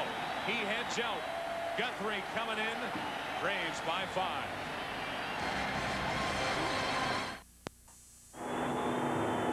Dodgers have been shut out on only 3 hits, and you knew sooner or later the Braves would break out of it. And Hideo Nomo, the victim, allowing 5 runs on 5 hits.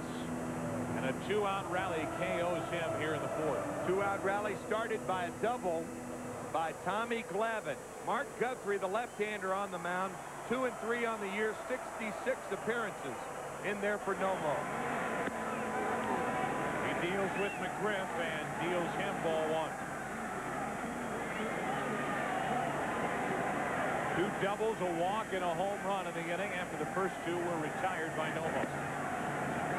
2-0 on McGriff. And if you're Los Angeles, you've scored 8 runs in your last 62 innings. Now you're down by 5 facing Glavine. They are working uphill this evening in Atlanta. 3-0 on McGriff.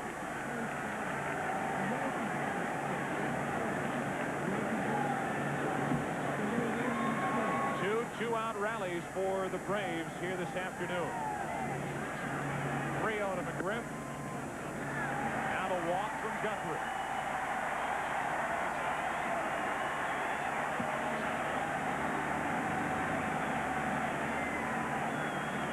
Cops in Miami. There's nothing hotter than what's happening on the streets except what's happening above them. Tonight, what shocking discovery will officers make on this rooftop? Find out on an all-new primetime Cops tonight right here on Fox. Here's Klesko, 1 on, 2 out, and the first strike of the evening from Guthrie. Ryan is 0 for 2 in the postseason. 1 out of 6 with that 1 being the home run back in L.A.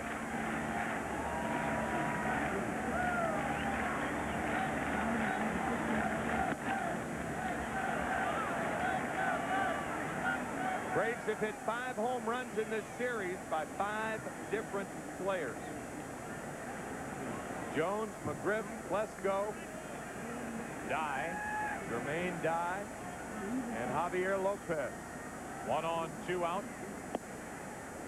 Strike 2 on Klesko. Chipper Jones came into this game 0 for 6 in this playoff. He singled with 2 out in the first inning and scored a run. Walked and stole a base in the 3rd and hit the 2-run home run here in the 4th.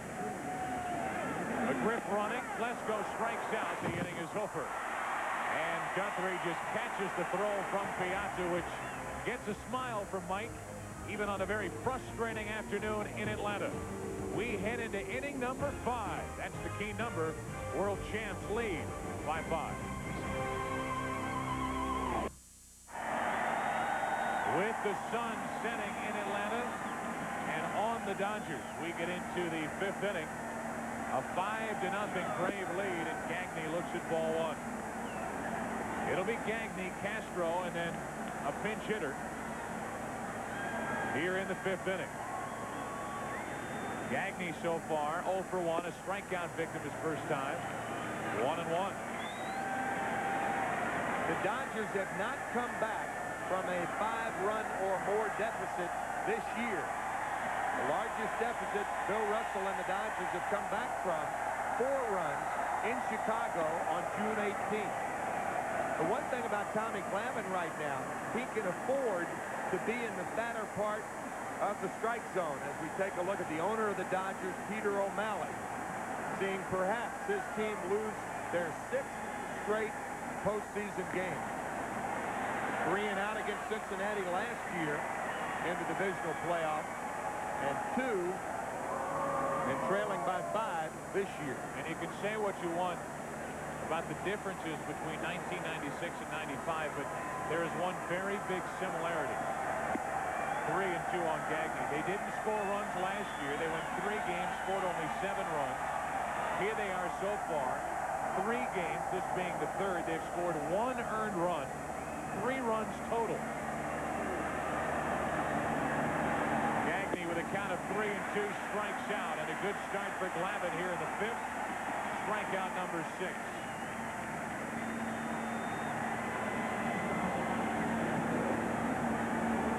Six straight fastballs, and that for the most part is what Glavine has featured tonight. Little dip at the end, and Gagne strikes out for the second time.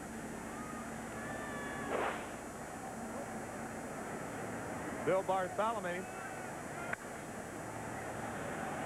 who is the president of the Atlanta Braves,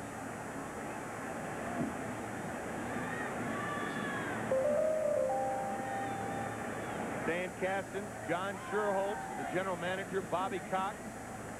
They have done a remarkable job winning and continuing to develop. It's the very most difficult thing to do in baseball, to continue to win and develop young players. Andrew Jones, Jermaine Dye, Terrell Wade, the young pitcher. 2 balls and a strike on Castro. When you get back to the Dodgers side and you look at what happened in the postseason in '95 and what's happened in '96, look at the makeup of this team. I don't think there's any question that Mike Piazza is a tired player. When your big thunder in your lineup goes into the kind of tailspin he's gone into power-wise, and remember, this Dodger team has not hit a home run since September 25th. At home against San Francisco, it was Karras's home run. This Dodger team needs a little reconfiguring. That's a job for Fred Clare, the general manager of the Dodgers, and Bill Russell, who will, in all probability, be rehired for next year. He's done a great job. When you look at what Bill Russell did and what the Dodgers did when he took over, and the way the Dodgers played up until the final week of the regular season, this was one of the hottest teams in baseball.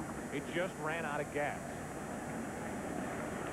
3 balls, 2 strikes, and a 1-out walk to Juan Castro.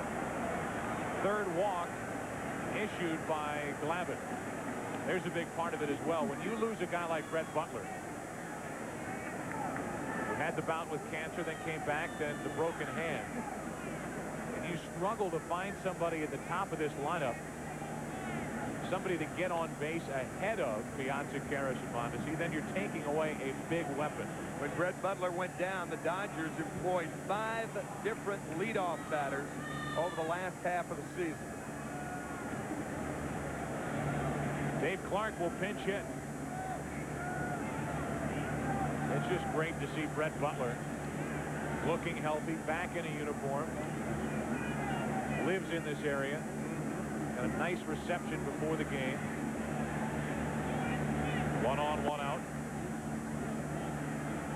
Read somewhere where somebody said even with the year that Eric Davis put together, even with the year that Ryan Sandberg put together, Tom Candiotti will get ready and pitch the bottom of this inning. You could make a strong case for Butler to get the comeback player of the year with what happened within this 1 year. 1-1 on Dave Clark.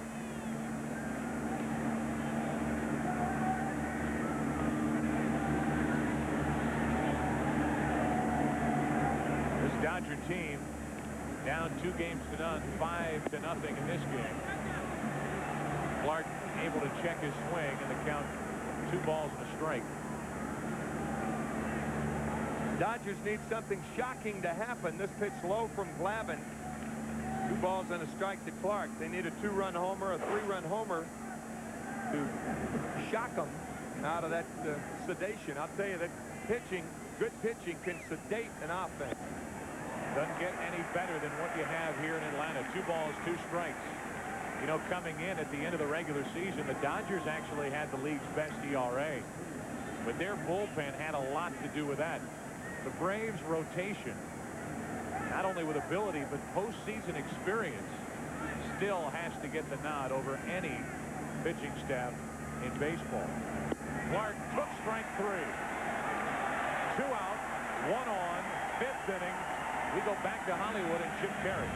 Gentlemen, the American League Championship Series is set. The Baltimore Orioles have beaten the defending American League champion Cleveland Indians 4-3 the final. Randy Myers worked a 1-2-3-12. It's the Yankees and Baltimore. Baltimore. Back to you. Congratulations to the Orioles. They did not have that fire sale right before the trading deadline. Hung on to Bonilla, hung on to Wells. Wells pitched today.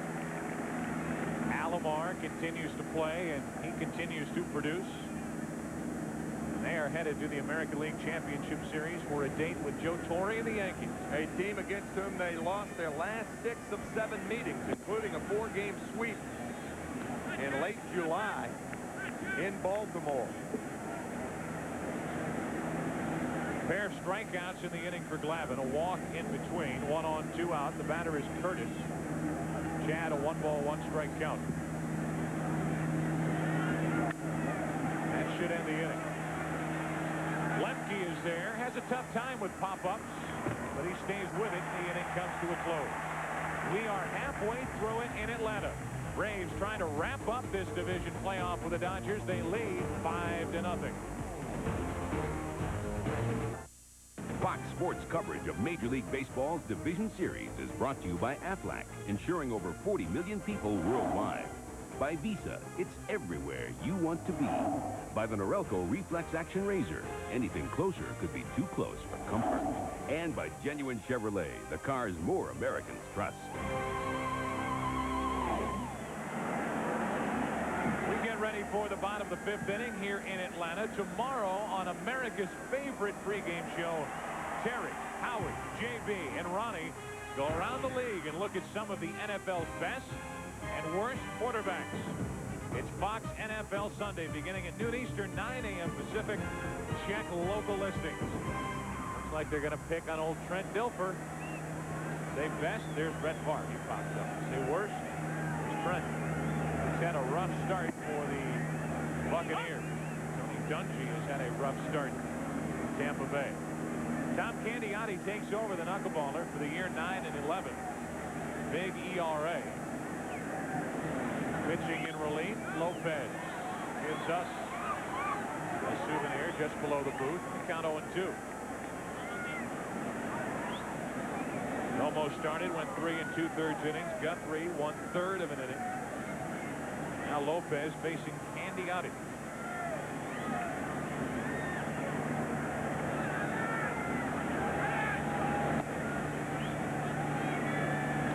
The day for Piazza goes from a frustrating day with everything that's transpired to go back to the clubhouse, go get your big glove. Candiotti's pitching now. 2-2.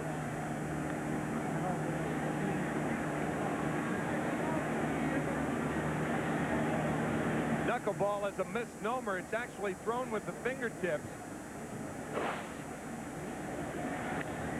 Lopez got a piece of one, still 2-2. And that hammered Mike Piazza. It looked like his left ankle took it. You mentioned the fatigue of Mike, and obviously catching 146 games this year. Not only fatigued, but banged up. That left knee possibly will undergo the arthroscopic surgery at the end of the season. He's had another remarkable year. Lopez leading off. 3-2. Now, you saw Fred McGriff trying to steal with the 4th inning ending. I don't think the Braves think this game's over by any means. I think if they get on, they'll continue to try to manufacture runs. Wallach gets the high hop. Makes it an easier play, and Lopez is retired. He's 0 for 2.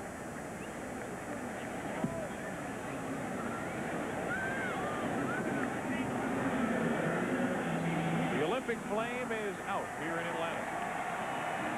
Temperatures dropping in October, but it always heats up here at Fulton County Stadium. Been to the postseason from 1991 on. They're now in the process actually of reconfiguring Ted Turner Stadium from the Olympic configuration to one that's more intimate for baseball. Jermaine Dye at the plate. He's 0 for 2.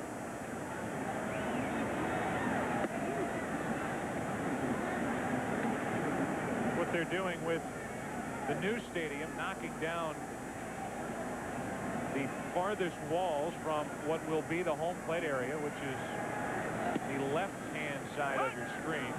showed you. It will be a stadium that will hold just under 50,000.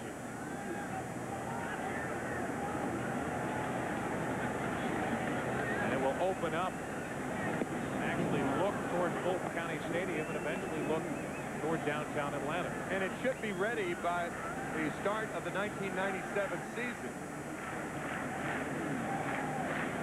And if it opens on schedule for the start of next year.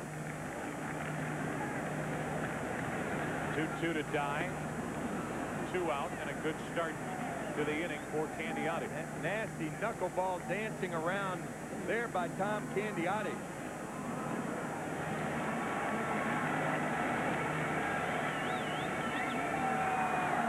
Trying to catch a butterfly. But if the Braves' new ballpark opens on schedule, then Atlanta Fulton County Stadium will become the only ballpark in Major League history to host a postseason game as its final game. Down the line and right and foul off the bat of Blauser. And Romondesi makes a friend by giving a souvenir to someone down the right field line. Lopez grounded out. Dye struck out. Now Blauser is grounded out and walked. Sellout here today at Fulton County Stadium. Capacity 52,769. 31st year of baseball here at Fulton County Stadium. 1966 to 1996. There's a memory from Fulton County Stadium. You know, there was talk as to whether they will take that plaque of sorts to the new ballpark. Also talk as to whether the new ballpark might be named Henry Aaron Stadium, too. There's a lot going on here in Atlanta. A lot of people upset, we understand, that the new ballpark will be named Ted Turner Field instead of Hank Aaron Stadium. They hope to name the street in which the ballpark sits Hank Aaron Way.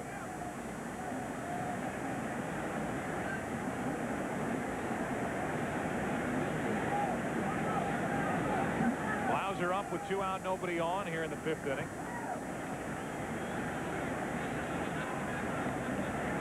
Candiotti, the 3rd pitcher of the day for the Dodgers. Count stays 1-2. Billy Russell and Dave Wallace. Hideo Nomo go 3 2/3 innings, allowing 5 runs on 5 hits. Guthrie 1/3 of an inning, a walk and a strikeout. And now Bobby's Atlanta Braves taking on Candiotti.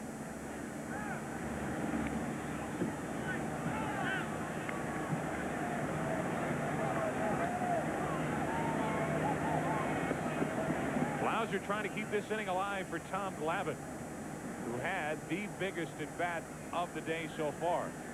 His 2-out double started that 4-run, 3-hit rally, which has opened up this game. Game number 3 of this series. Curtis back to get the drive off the bat of Blauser. And the Braves go in order for the first time today. We get into inning number 6. The Dodgers send in Hollinsworth, Piazza, Karras, trailing by 5.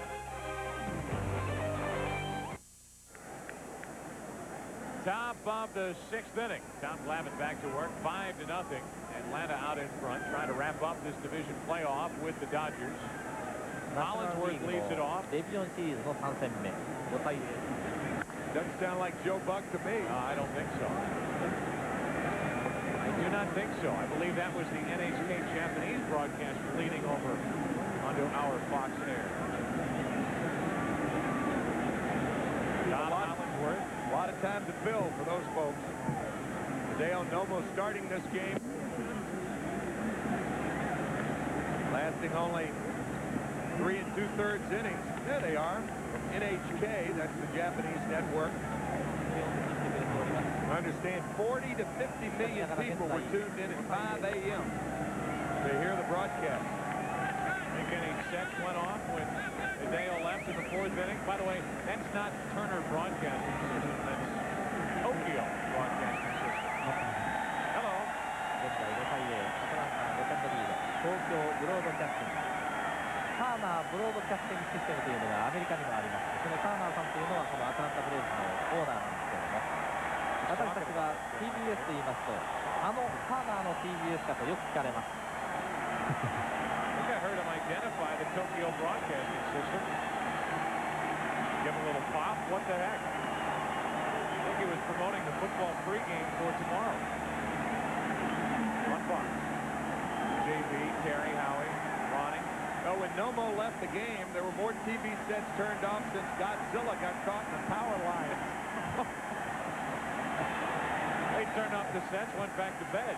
It's early over there. Exactly. It's Sunday morning after 6 a.m., but just after 6 a.m. Nomo left, and those guys we just showed you aren't speaking to a very big audience right now. 3 balls, 2 strikes on Hollandsworth. Piazza and Karras will follow. Right at Blauser. Easy 2-hopper, 1 away. That'll bring in Mike Piazza, as strong as any hitter in baseball. When his batteries are charged, he can hit the ball out of any ballpark in any direction. How about his home runs by direction? Wow, that might surprise a lot of people. I think it surprises you. 19 the opposite way. Almost like a left-handed power hitter. Brute strength. And that's why you could say with relative ease and assurance that he's just tired. The Dodgers as a team are not pounding the long ball. Piazza, especially after hitting a career-high 36. In fact, his father admitted that Mike is just worn out at this time of the year. Mike's dad, Vince, in Los Angeles for the first 2 games. Really remarkable. A 62nd round draft choice. 1,300 players drafted before Piazza. And here he is, his 2nd year in the postseason. Ball and 2 strikes on Mike, who does not have an extra base hit in this playoff.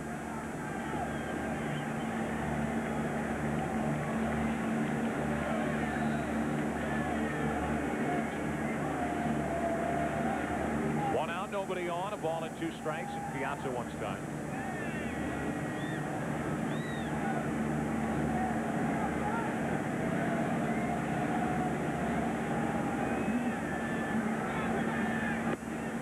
Piazza will take some time off at the end of the regular season, then crank it back up and go over to Japan for that All-Star Series. Piazza's a part of that. Normally thrilled to see Tom Glavine on the mound. Does have a hit and a walk here this evening, and he pops it up foul. Long run for McGriff, good effort, but just can't get there.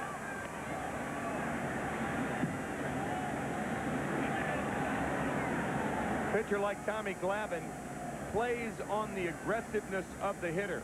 He knows a guy like Piazza is not up there to walk, even though he walked on 4 pitches his last time up. He continues to throw that teasing fastball on the outside corner. He's come in on 1 pitch intentionally tonight, and that was to Greg Gagne his first time up. 2-2. Here's that pitch and missed. 3 balls, 2 strikes. Frighteningly efficient, these Atlanta starters. Glavine, 30 years old, the winningest pitcher in baseball the last 6 seasons. 106. 1 more than his buddy Greg Maddux. Still a 3-2 count on Piazza. You think about the swings, Mike Piazza, a terrific hitter. Think about the swings he's had. Change-up, swing and a miss, meager foul ball down the right field line, and that one reaching for that. It's not that easy to get a good hitter like this, and as strong as he is, swinging like he's been swinging. Pops it up into right. Easy for Jermaine Dye. That leads us to trivia. 2 out, nobody on. It's time for the Aflac trivia question. This is something a little different. This question submitted by the Honorable Zell Miller, governor of the state of Georgia. So thank you, Zell, for the question. Here it is. What was the first relocated franchise to win the World Series? The governor actually submitted that question. Absolutely. I know a big contingent from Aflac is here at the ballpark watching this game. 2 out, nobody on. Karras at the plate. First pitch of ball. Big reason why the Dodgers aren't scoring. Eric is hitless in this postseason, and that continues. He is 0 for 9. The Dodgers go 1-2-3. We go into the bottom of the 6th inning. Glavine and the Braves are rolling. Piazza and the Dodgers are frustrated. Atlanta leading 5-0.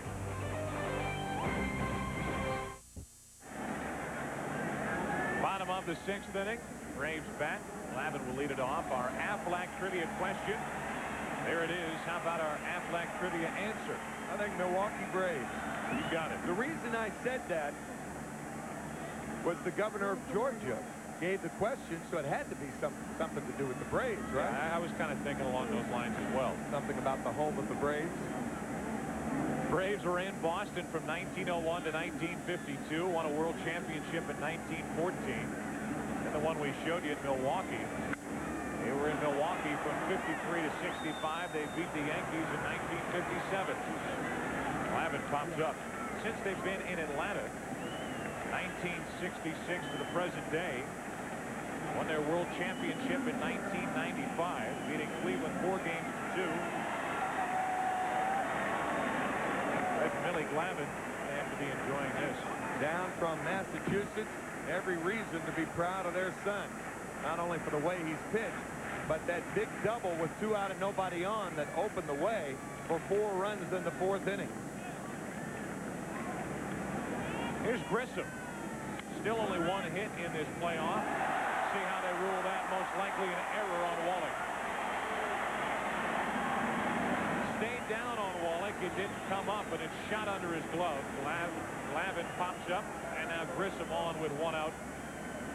We'll wait for the ruling. It's scored in E5. Gloves up, balls down, right off the end of the webbing. One error on Tim Wallach, who could be playing his last game ever. And he's going to hang it up at the end of this year. He got his chance to get back into the postseason with the Dodgers.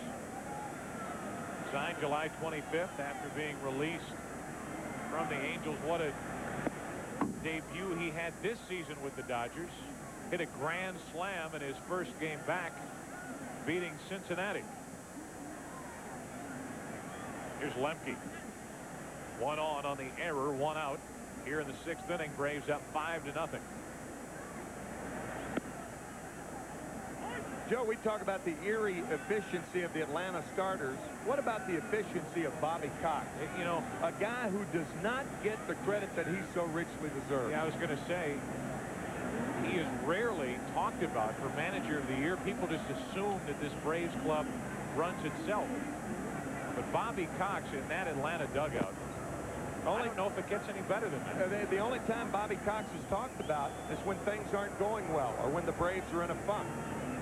Seems like when they win, they're supposed to, and if they don't win, what's wrong with the manager? Bobby Cox's contract has been extended through 1999 with a club option for the year 2000. 1-1 to Lemke. Now strike 2, 1-2. Cox has had a number of positions with this Atlanta organization, and as general manager, which he was from 1985 to 1990, he's responsible for Mordecai, Chipper Jones, Javier Lopez, Eddie Perez, Klesko, Smoltz made that great trade. Wohler, Steve Avery. He was in charge as general manager when those players came aboard. Lemke grounds to third. They get the force out, get them both. And again, a questionable call at first base, the 5-4-3 double play, and we are through 6 here in Atlanta. Braves trying to wrap it up. They lead by 5.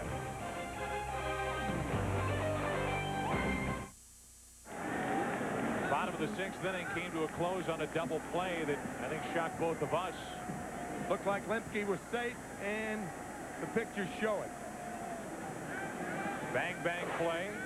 Lemke called out on the 5-4-3 double play. Nicely turned, by the way, by Wallach and Castro. Hasn't played a lot of second base in the big leagues. Strike one on Mondesi. McMichael getting ready in the Braves bullpen. Glavine is now up to 113 pitches on the day. So it's about time, even though he's working a shutout, to get him out of there. Mondesi, Wallach, and Gagne will bat here in the 7th inning for LA, down 5-0. Glavine has allowed only 3 hits. 2-1. Last time up, Mondesi reached out and hit the hardest ball of this game for the Dodgers. He missed a home run by about 3 feet, hitting the right field fence right above the 385 sign. That was in the top of the 4th inning. What followed in the bottom of the 4th inning was the 2-out rally. Blew this game open. The 4 runs on 3 hits to make it a 5-0 game. You know, who knows if that ball gets out, might have changed the entire perspective on the bottom of the inning. Hideo Nomo ran into 2-out trouble, and Glavine was the one that started it with a double. The Dodgers have just had no momentum in these 3 games. None offensively. Nomo. Count still 2-2.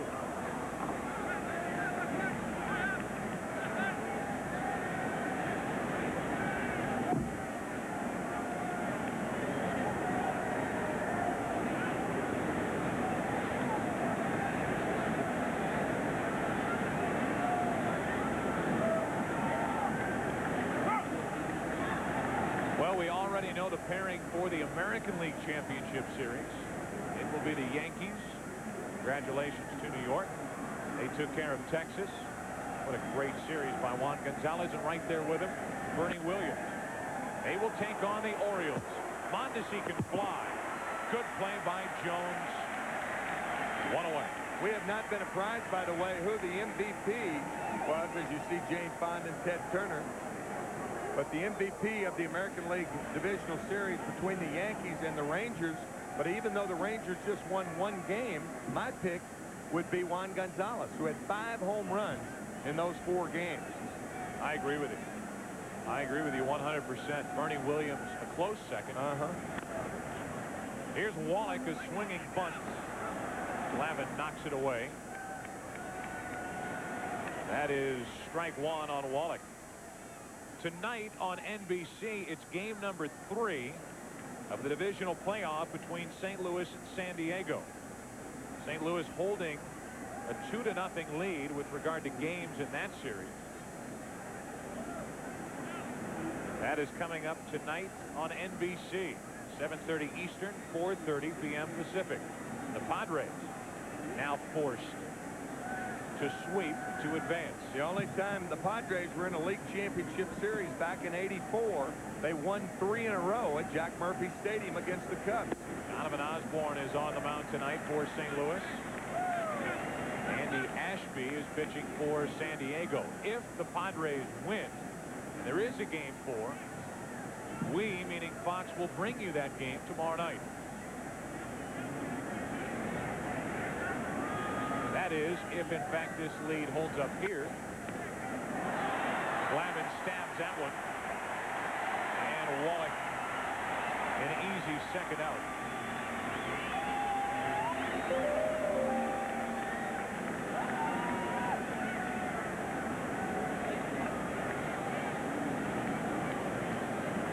If the Dodgers should rally, tomorrow night's game here becomes our game.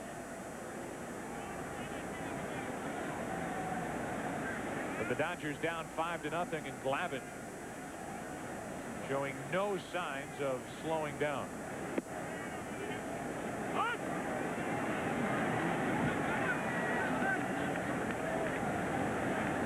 Tomorrow night, Fox will bring you baseball at 7 o'clock Eastern. If that Padres series continues, or if this Dodger-Braves series continues. Each could end today, and we could know the ALCS matchup, which we already do. New York and Baltimore. It could be a Cardinal-Atlanta rematch.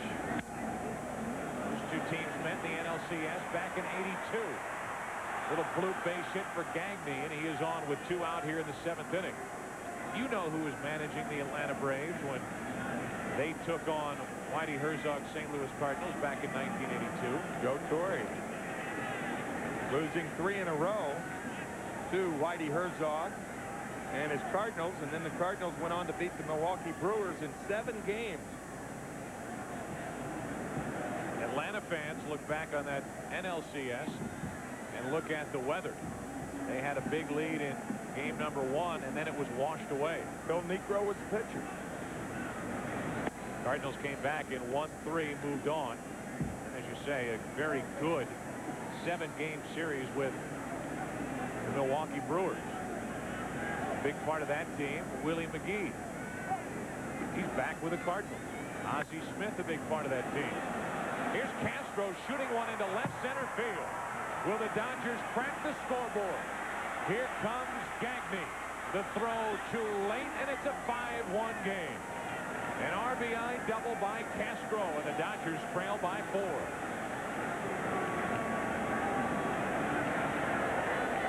Of all the people to put the Dodgers on the scoreboard, it's young Juan Castro with a 2-out run-scoring double. This one of the few fastballs in the middle of the plate all night. You see Lopez away.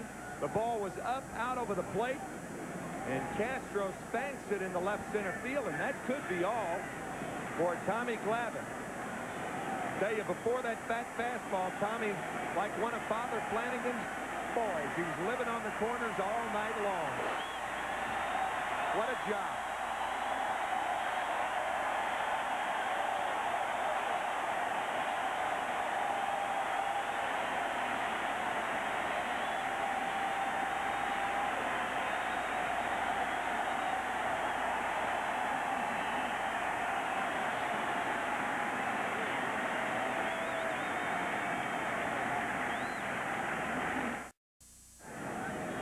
Kroger Food Stores is proud to provide the aerial shots of today's divisional game from the world's largest blimp, the Spirit of Atlanta. Our thanks to Kroger for providing these beautiful shots. A very crisp evening here in Atlanta. A windy night. Wind is now blowing in as Billy Ashley comes off the bench to face Greg McMichael. It's a 5-1 Atlanta lead. Ashley has hit 5 pinch hit home runs this season. Number 6 would make it a 2-run game. Billy faced McMichael in game 2 and struck out swinging. 2-0. Glavine 6 2/3 innings, 1 run, 5 hits, 3 walks, 7 strikeouts, 126 pitches. If the Dodgers get a home run right here, that could be an eye-opener. Runner at second, 2 out.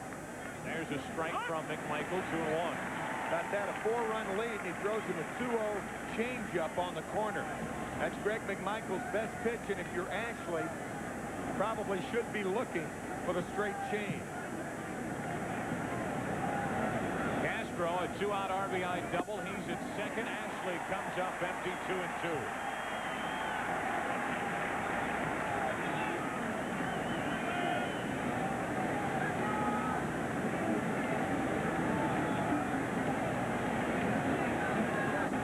A chance for the Dodgers to jump back into this game here in the 7th inning.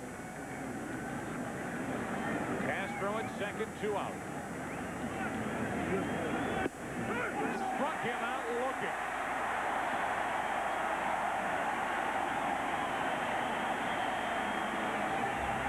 Time to stretch in Atlanta. They're thinking sweep. They're thinking NLCS. They lead the Dodgers 5-1.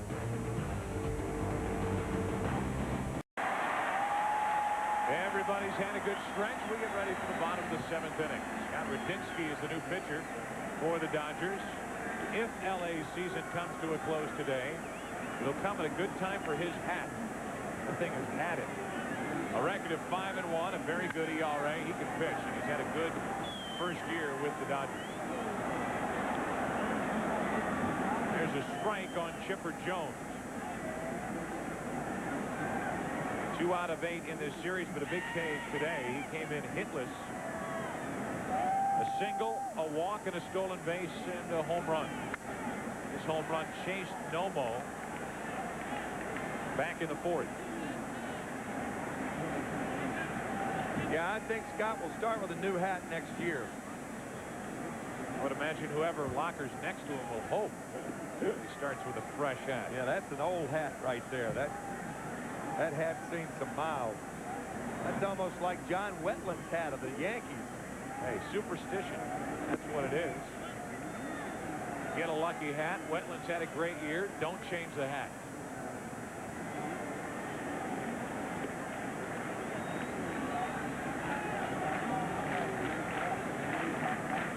Ball and 2 strikes on Chipper Jones. Chipper Jones stepped up after the Braves had added 2. They led 3-0 in the 4th inning, and that was the end of the day for Hideo Nomo.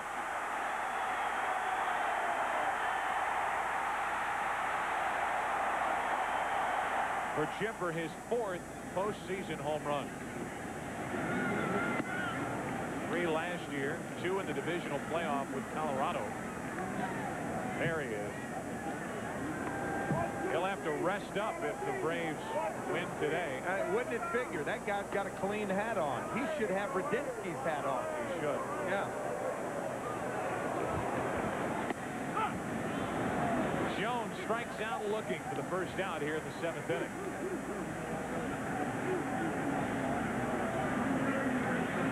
Tonight on an all-new Married with Children, watch out, Kathy Lee. It's a Bundy Mission Impossible. Al's going deep undercover to expose sweatshops. Don't miss Married with Children, and it's new night, Saturdays at 9 Eastern, 8 Central, right here on Fox. That's tonight. So we go from the chop shop to the sweatshop. You got it.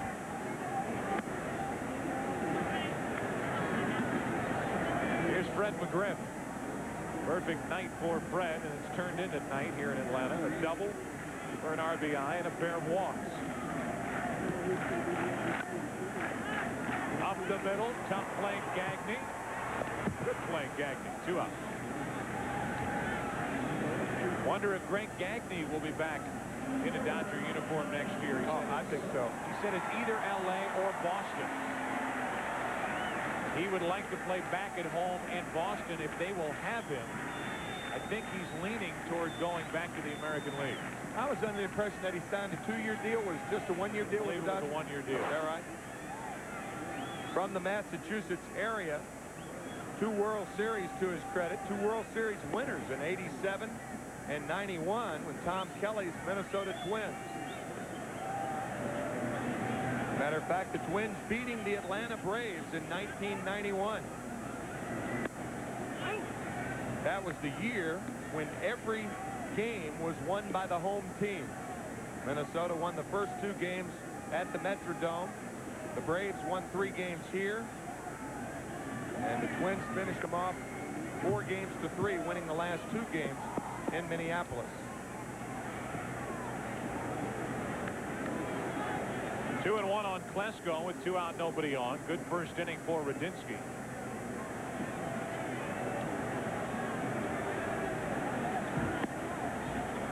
Now 3-1. Everybody's saying that with free agency and a lot of trades, the ways of the players now changing teams, that there can't be any dynasties. Well, Bobby Cox has got to disagree with that. 5 straight years in the postseason. And no signs of letting up in the future either.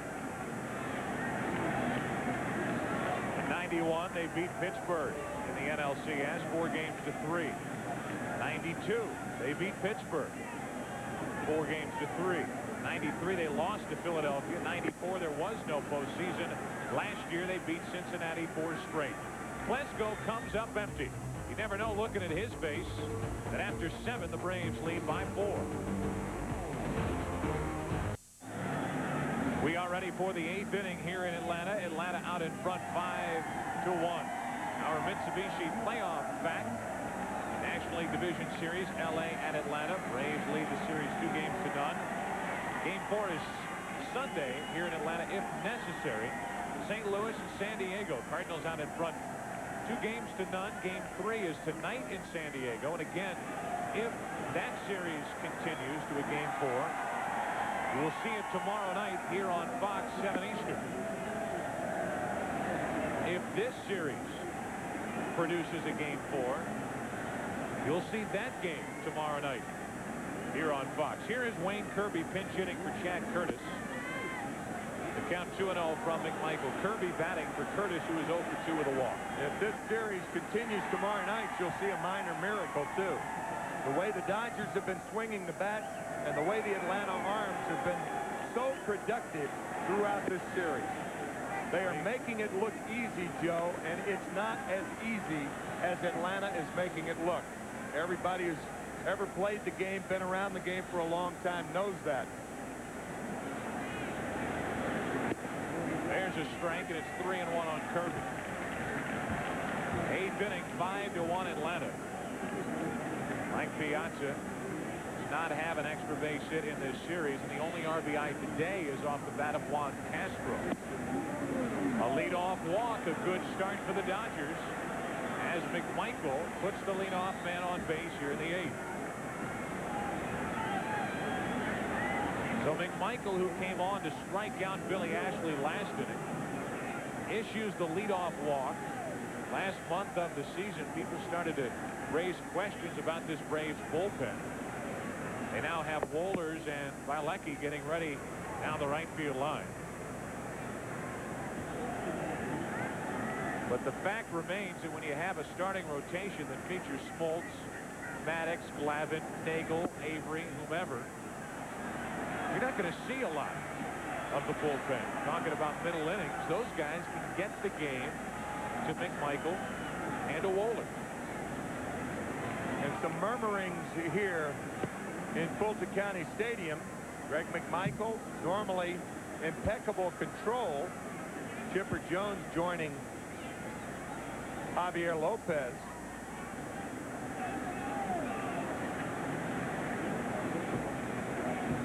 McMichael has issued a leadoff walk. I would imagine Hollingsworth will be taking here. Dodgers trail by 4. They need base runners. That leadoff walk could go a long way to help the Dodgers' cause in this game, because now you've got a 2-0 count on Hollingsworth with Piazza, Karras, Mondesi coming up. This could be their last chance to jump back into the game right here in the 8th. And the crowd realizing that, some squirming here in this ballpark right now. 2-0, 3-0, and it is getting real interesting with Piazza on deck. And Karras and Mondesi.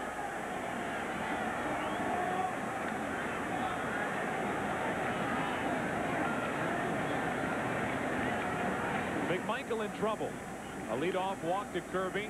3-0 to Hollingsworth. He'll be taking.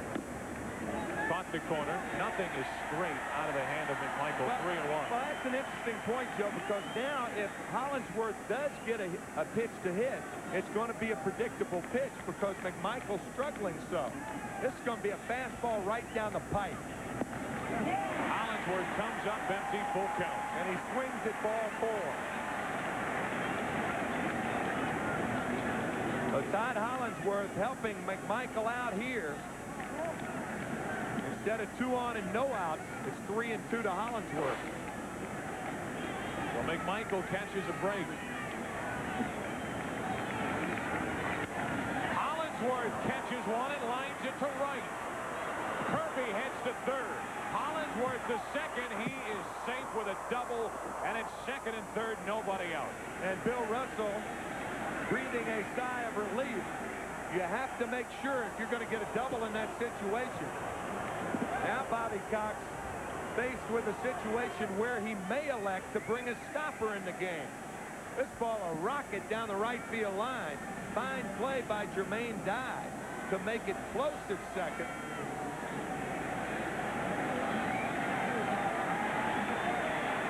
Dodgers still very much alive. I think you may see Wohlers here. I think you will see Wohlers here. Although Bobby Cox walks out, makes the motion to the bullpen, and he's going to go with Vilecki. Yeah. This is going to be interesting. Vilecki coming in, McMichael going out, Piazza coming up, and the Dodgers coming back. 8th inning, 5-1 Atlanta. Well, this is the chance, Billy Russell on your left, hope the Dodgers would get before the end of the day. Mike Bilecki in second and third, nobody out, in Piazza trying to poke it to right. Fouls away, strike one. Piazza does have one hit in this game, 3 singles in this series. Very interesting situation. Kirby on at third, Hollingsworth at second. Bobby Cox bringing Mike Bilecki in this situation instead of Mark Wohlers. Second and third, nobody out, and a 1-ball, 1-strike count. I mean, a case could be made that sometimes a stopper has to be brought in an inning where the other team is more likely to score. And the Dodgers are more likely to score now because they have runners on at second and third and nobody out. 1-1 to Piazza. Into right field, down the line for Dye. Jermaine made a terrific catch. Kirby tags and scores, and it's a 5-2 game.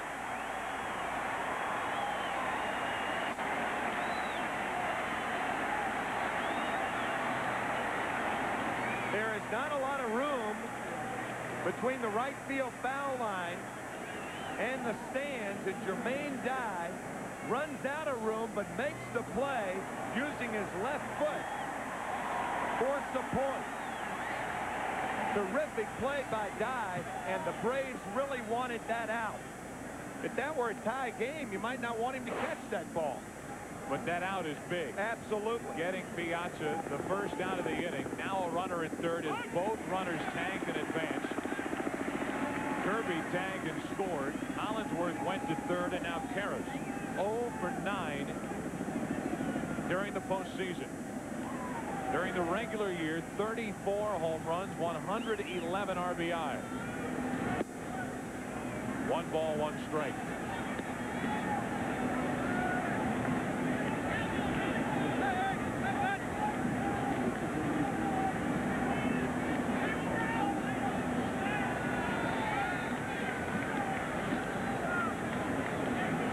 Runner at third, 1 out.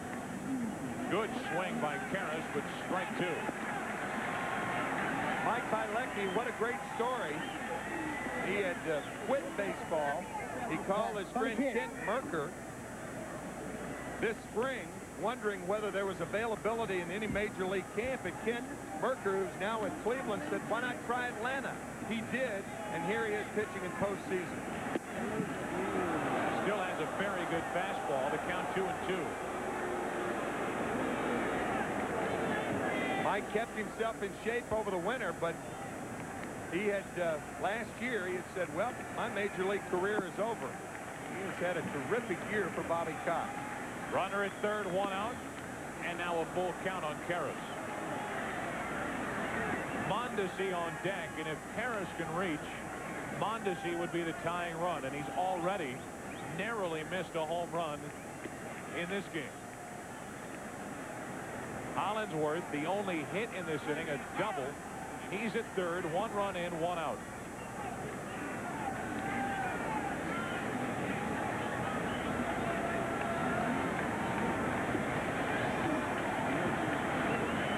To Karras. Do it again. Bilecki's still able to hit 90 miles per hour.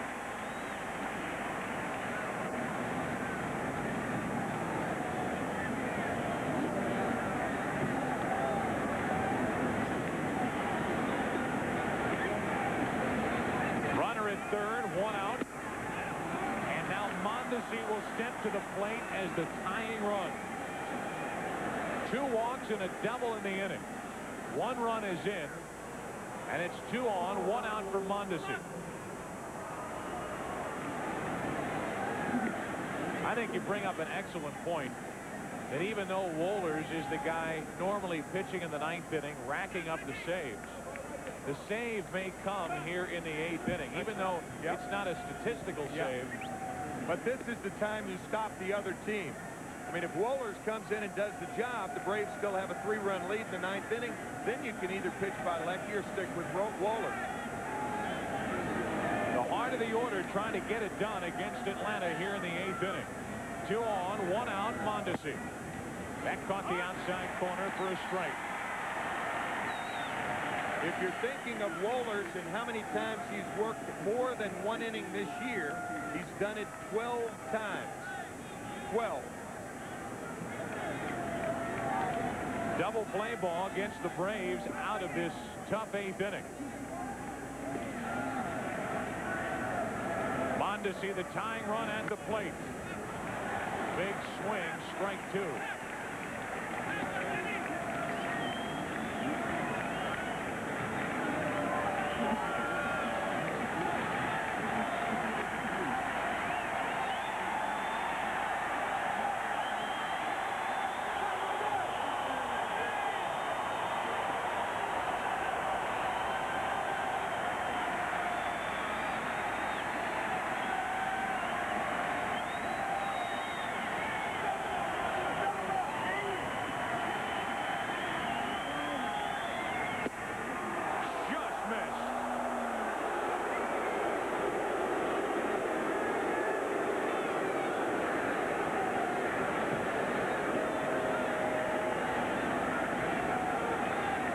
Outside. Remember, Mondesi, a notorious bad ball hitter. Runners at the corners, 1 out, and a 1-2 count on Mondesi, the tying run. Got it.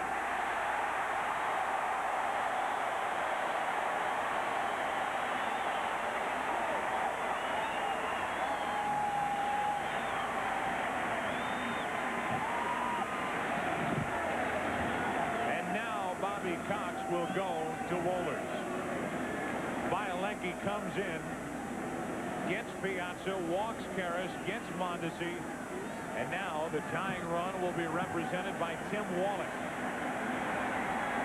He will face Mark Wohlers. Good work by Bielecki. A double switch here in the 8th inning. Bielecki did his job here in the 8th. Braves hanging on. They lead by 3. Mondesi struck out. Now it's Wohlers.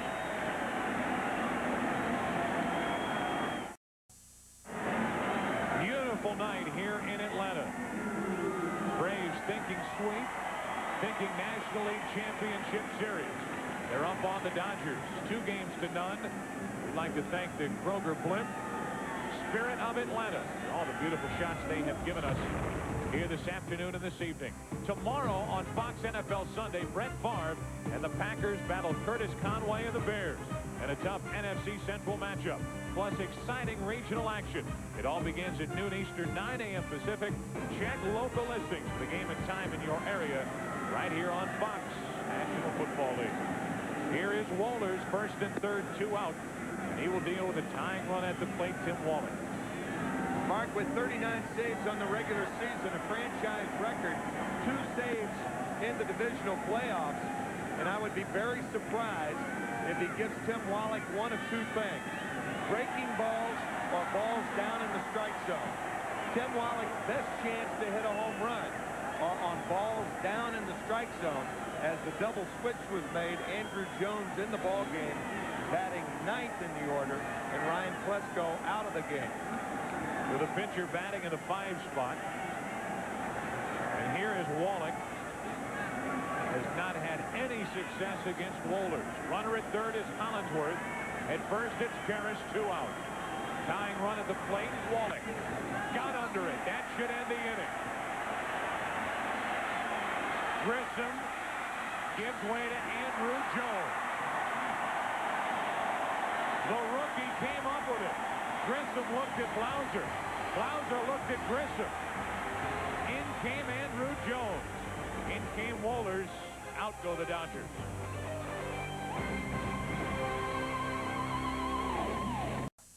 Fox Sports coverage of Major League Baseball's Division Series is brought to you by Network MCI. We have the power to put it all together for your business. By the full line of new 1997 cars from Mitsubishi, built for living. By new Speed Stick Gel. It's unbeatable gel protection just for the guy.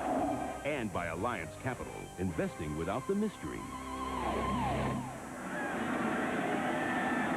Cool night wind has died down a little. We get into the bottom of the 8th inning. Feels like October. 3 changes for the Dodgers. Wayne Kirby stays in the game. He's at center. Dave Hansen takes over at third base. And the new pitcher, Antonio Osuna. Javier Lopez looks at ball 1. Up and in. There's Hansen. He's at third. He'll bat 9th. And pitching and batting 6th is Osuna.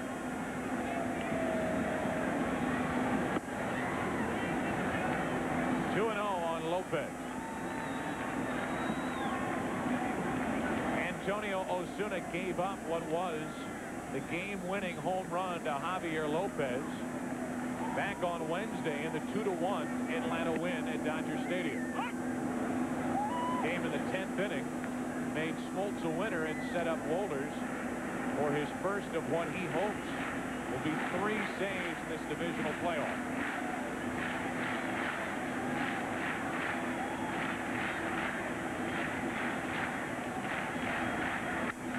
Lopez shoots one to center.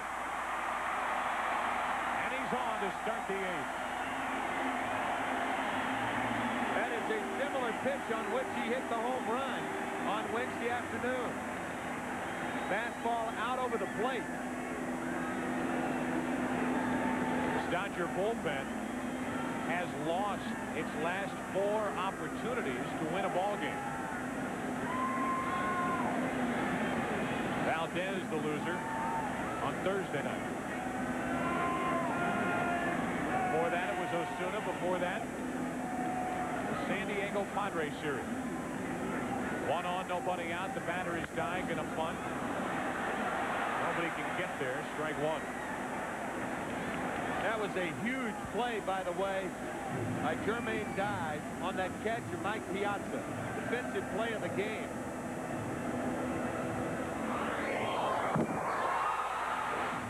With Fox, you put a microphone in the wall. Some of those saves come hard, don't they? Jermaine Dye, the catch. Down the right field line. Microphones in the wall. Microphones in the bases.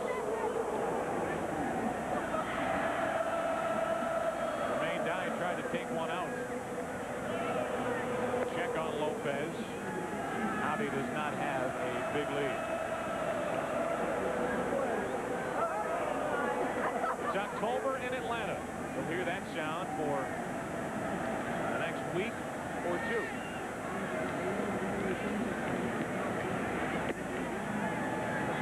One ball, 1 strike on Dye. Jermaine's only hit, the home run in the 7th inning to help the Braves win game 2 of this series on Thursday.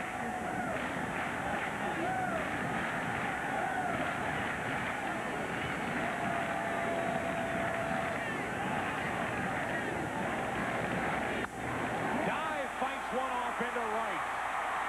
And the first 2 are on here in the 8th inning.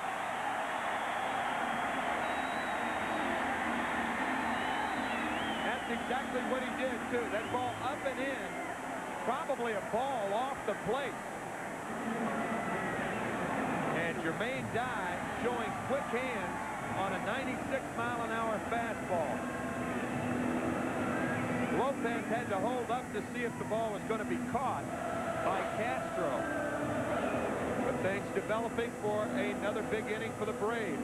Antonio Osuna, who for the better part of the regular season was as good as there was in anybody's bullpen, has sprung a leak here at the end of September, early October. I think you may see a bunt right here, Joe.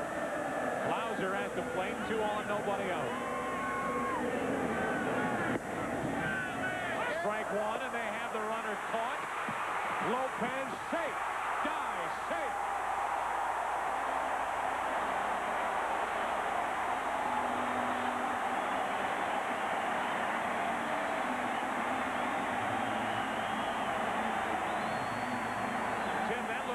By design. No, Mike Piazza throwing behind Lopez, and Lopez was halfway. He figured he was going to get caught. He just took off. Dye alertly as the trail runner going back. Lopez is dead. He's hung out to dry.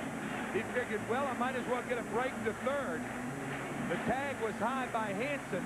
No tag on Dye. That's what Lopez did. He didn't hesitate. Yeah, right. The second Piazza came up throwing, he put his head down.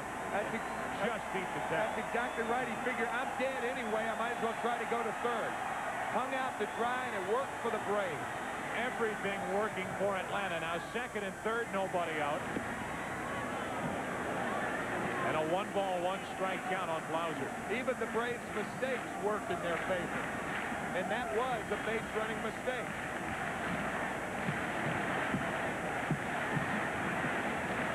I'd like to thank our Fox crew for all the beautiful shots they've provided here this evening.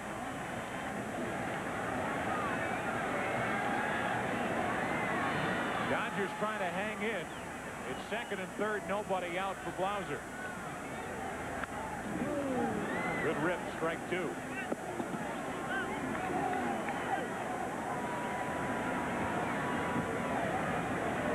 Bobby Cox and the Atlanta Braves trying to get back to the National League Championship Series.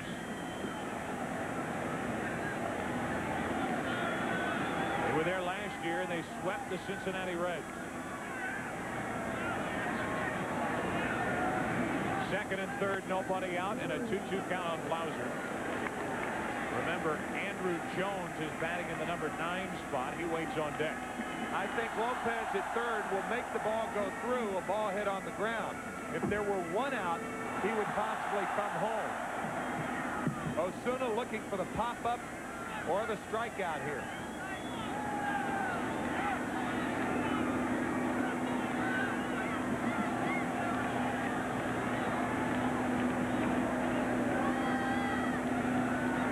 Braves already leading by 3.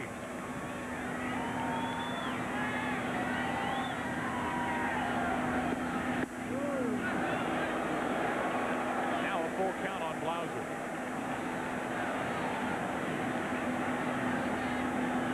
2 singles, 2 stolen bases. And it's second and third, nobody out. A 3-2 count on Blauser.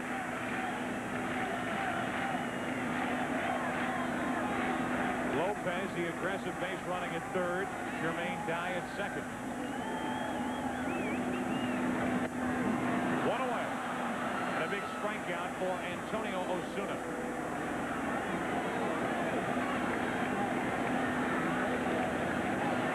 So he got the strikeout, get first base open, but I think if I were Bill Russell, I would prefer to pitch to the inexperienced. I think you go get Andrew Jones right here. 19 years, 5 months, and 9 days old. This is the breaking ball on the 3-2 count to Blauser. So Osuna 1/3 of the way out of the hole. On a ground ball, expect Lopez to come home. There are a lot of things Bobby Cox could do here. He could squeeze. Distinct possibility. He could just allow Jones to hit on his own, and sure enough, Bill Russell's going to pitch to the inexperience of Andrew Jones. His first postseason at bat. Second and third, 1 out. Trying to add to the Atlanta 3-run 8th inning lead.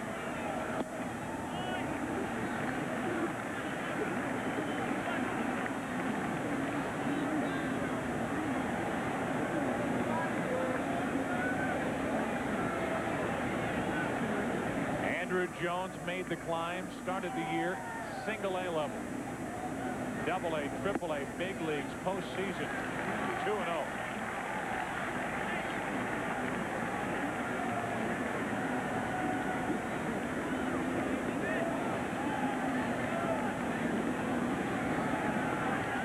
Dodgers trying to stay close. Infield in, 2-0 the count, now 3-0. Jones very patient at the plate. Marquise Grissom waiting on deck. I'll tell you, Andrew Jones's age again, 19 years, 5 months, 9 days. Youngest player in postseason since Kenny Brett in '67.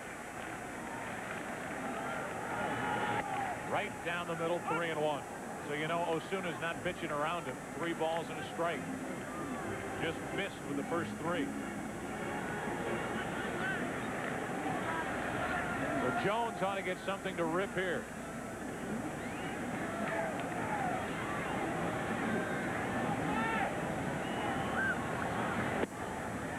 Just low, and the walk will load the bases.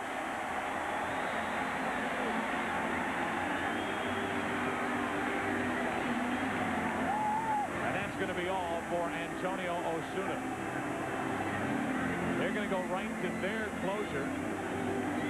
Actually, Darren Dreifert. They had Worrell up earlier. Now Dreifert. Is he in a tough spot? Osuna put him there. 2 hits and a walk. Bases loaded, 1 out. Darren Dreifert coming in for LA.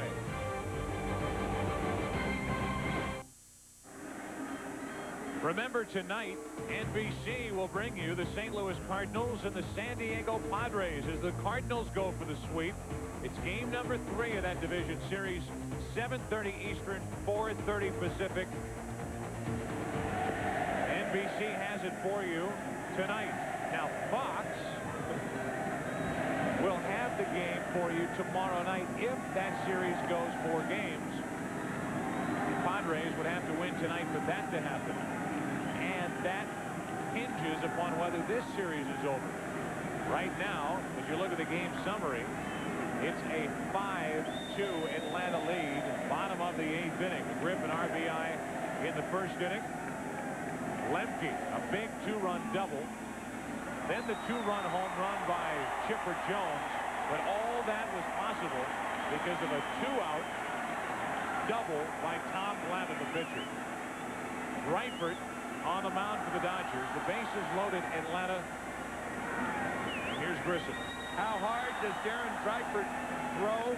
Tony Gwynn telling Joe and me 10 days ago the hardest he's seen in the National League this year.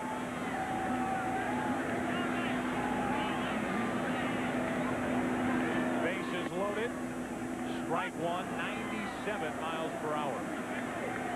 And that's saying something from a guy like Gwynn, who is in the same league as Mark Wohlers. Yeah.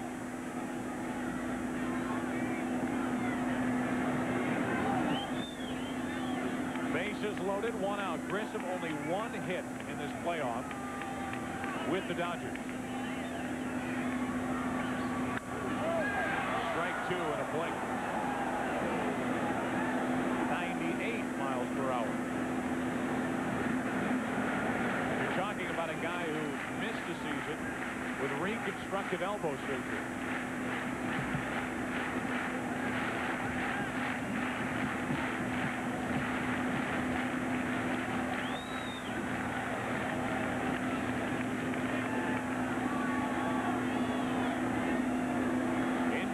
In, bases loaded, 1 out, and a 1-2 count on Grissom. It's interesting bringing the infield in. By doing that, what Bill Russell is saying, that we're not going to double up Marquise Grissom. If there is a play on a ground ball, it's going to be home, not to second and first. Bases loaded, 1 out, 1-2 pitch to Grissom.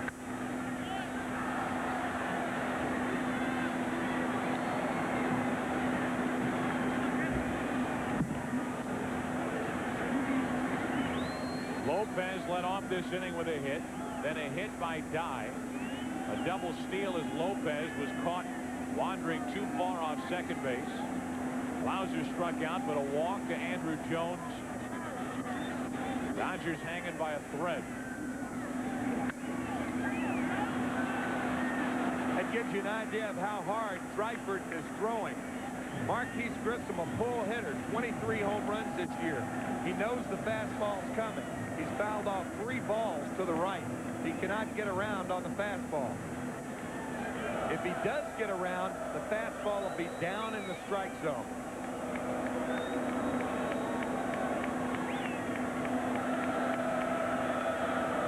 Two from Dreifert.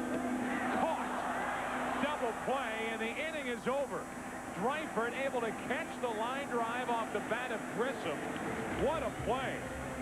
The 1-5 double play, and now after 8, the Dodgers hang it in. We go to the 9th inning.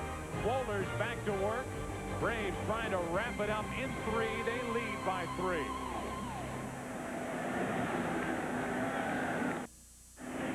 Coming up in this ninth inning, Tim and I will select the Chevrolet player of the game. What a catch by Dreifert. I'll tell you, if nobody were out, this would have been a triple play. We were here for the Dodgers' first triple play in 47 years.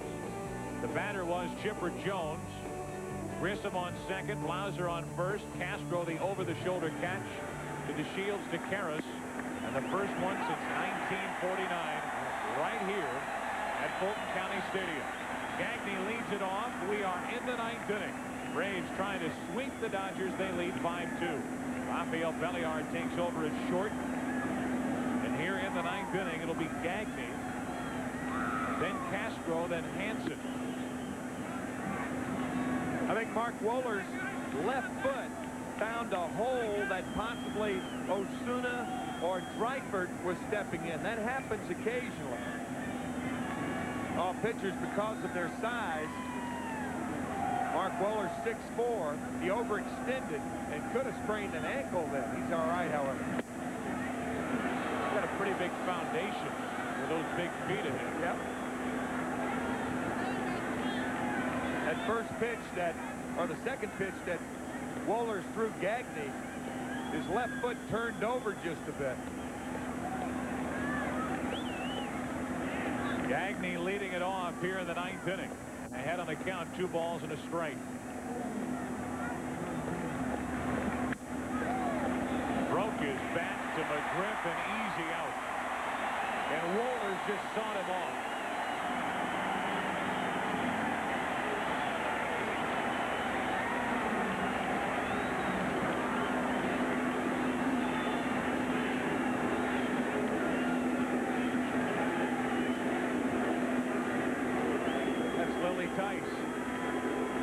All right. 96 years old, enjoying the Braves, and again a trip to the postseason. 1 out, nobody on. Here's Castro, and there's strike 1. All of us at Fox are gearing up for the National League Championship Series, which comes up next week. After that, you'll find the 1996 World Series right here on Fox. We've had a fun regular season covering the game of the week on Saturdays. Now it's time for the postseason. And Tim, I know you and I want to thank the great work done this year by everybody at Fox, but in particular, John Filippelli, our producer, and Bill Webb, our director. Steve Horn with the numbers. The rest of our cast and crew had a fun year, and it's just starting to heat up. 1 ball, 1 strike. Castro in the hole, 1 and 2. 98 miles per hour from Wohler.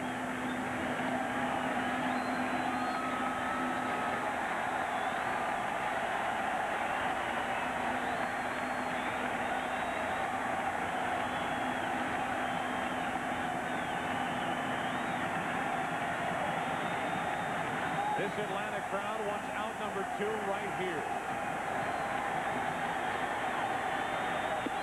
They got it.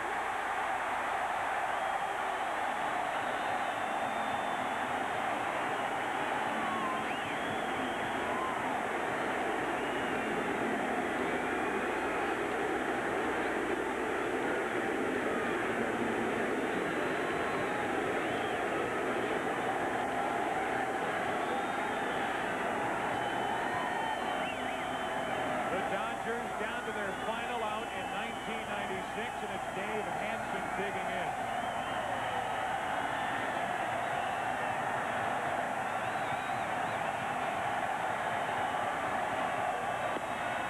Ball 1.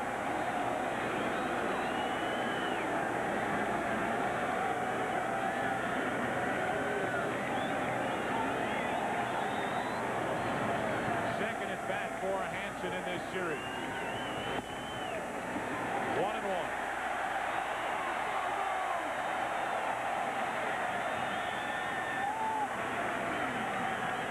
Wohler's trying to save all 3 potential Atlanta wins. You got game 1, game 2, trying to get game 3. Into left field. Andrew Jones. They're going back to the National League Championship Series.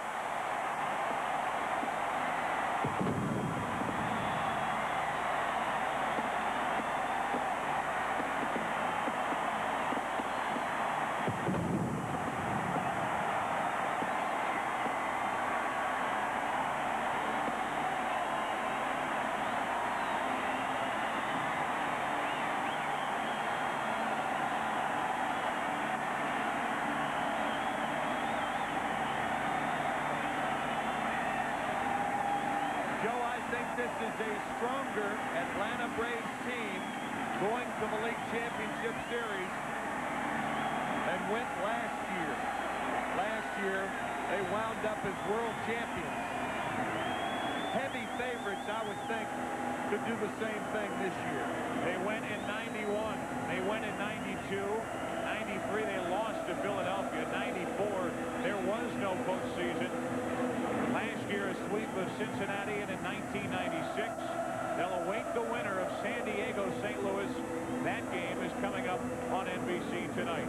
Tom Glavine is our Chevrolet player of the game. Mike Piazza and the Dodgers pack up. Look ahead to 1997. The Braves have a lot to play for the NLCS. And they'll try to make it back to the World Series for a defense of their World Championship crown. The NLCS begins here on Wednesday night at 8 o'clock Eastern Time.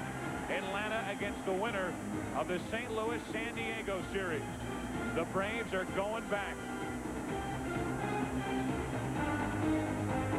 There's the final out. Wohlers and the Braves wrap it up. A sweep over the Los Angeles Dodgers. So for Tim McCarver, I'm Joe Buck from Atlanta's Fulton County Stadium, where the final score is the Atlanta Braves, the world champions, 5, the Dodgers 2. Coming up next, Jim Carrey in our Hollywood studios. From all of us in Atlanta, good night from Georgia.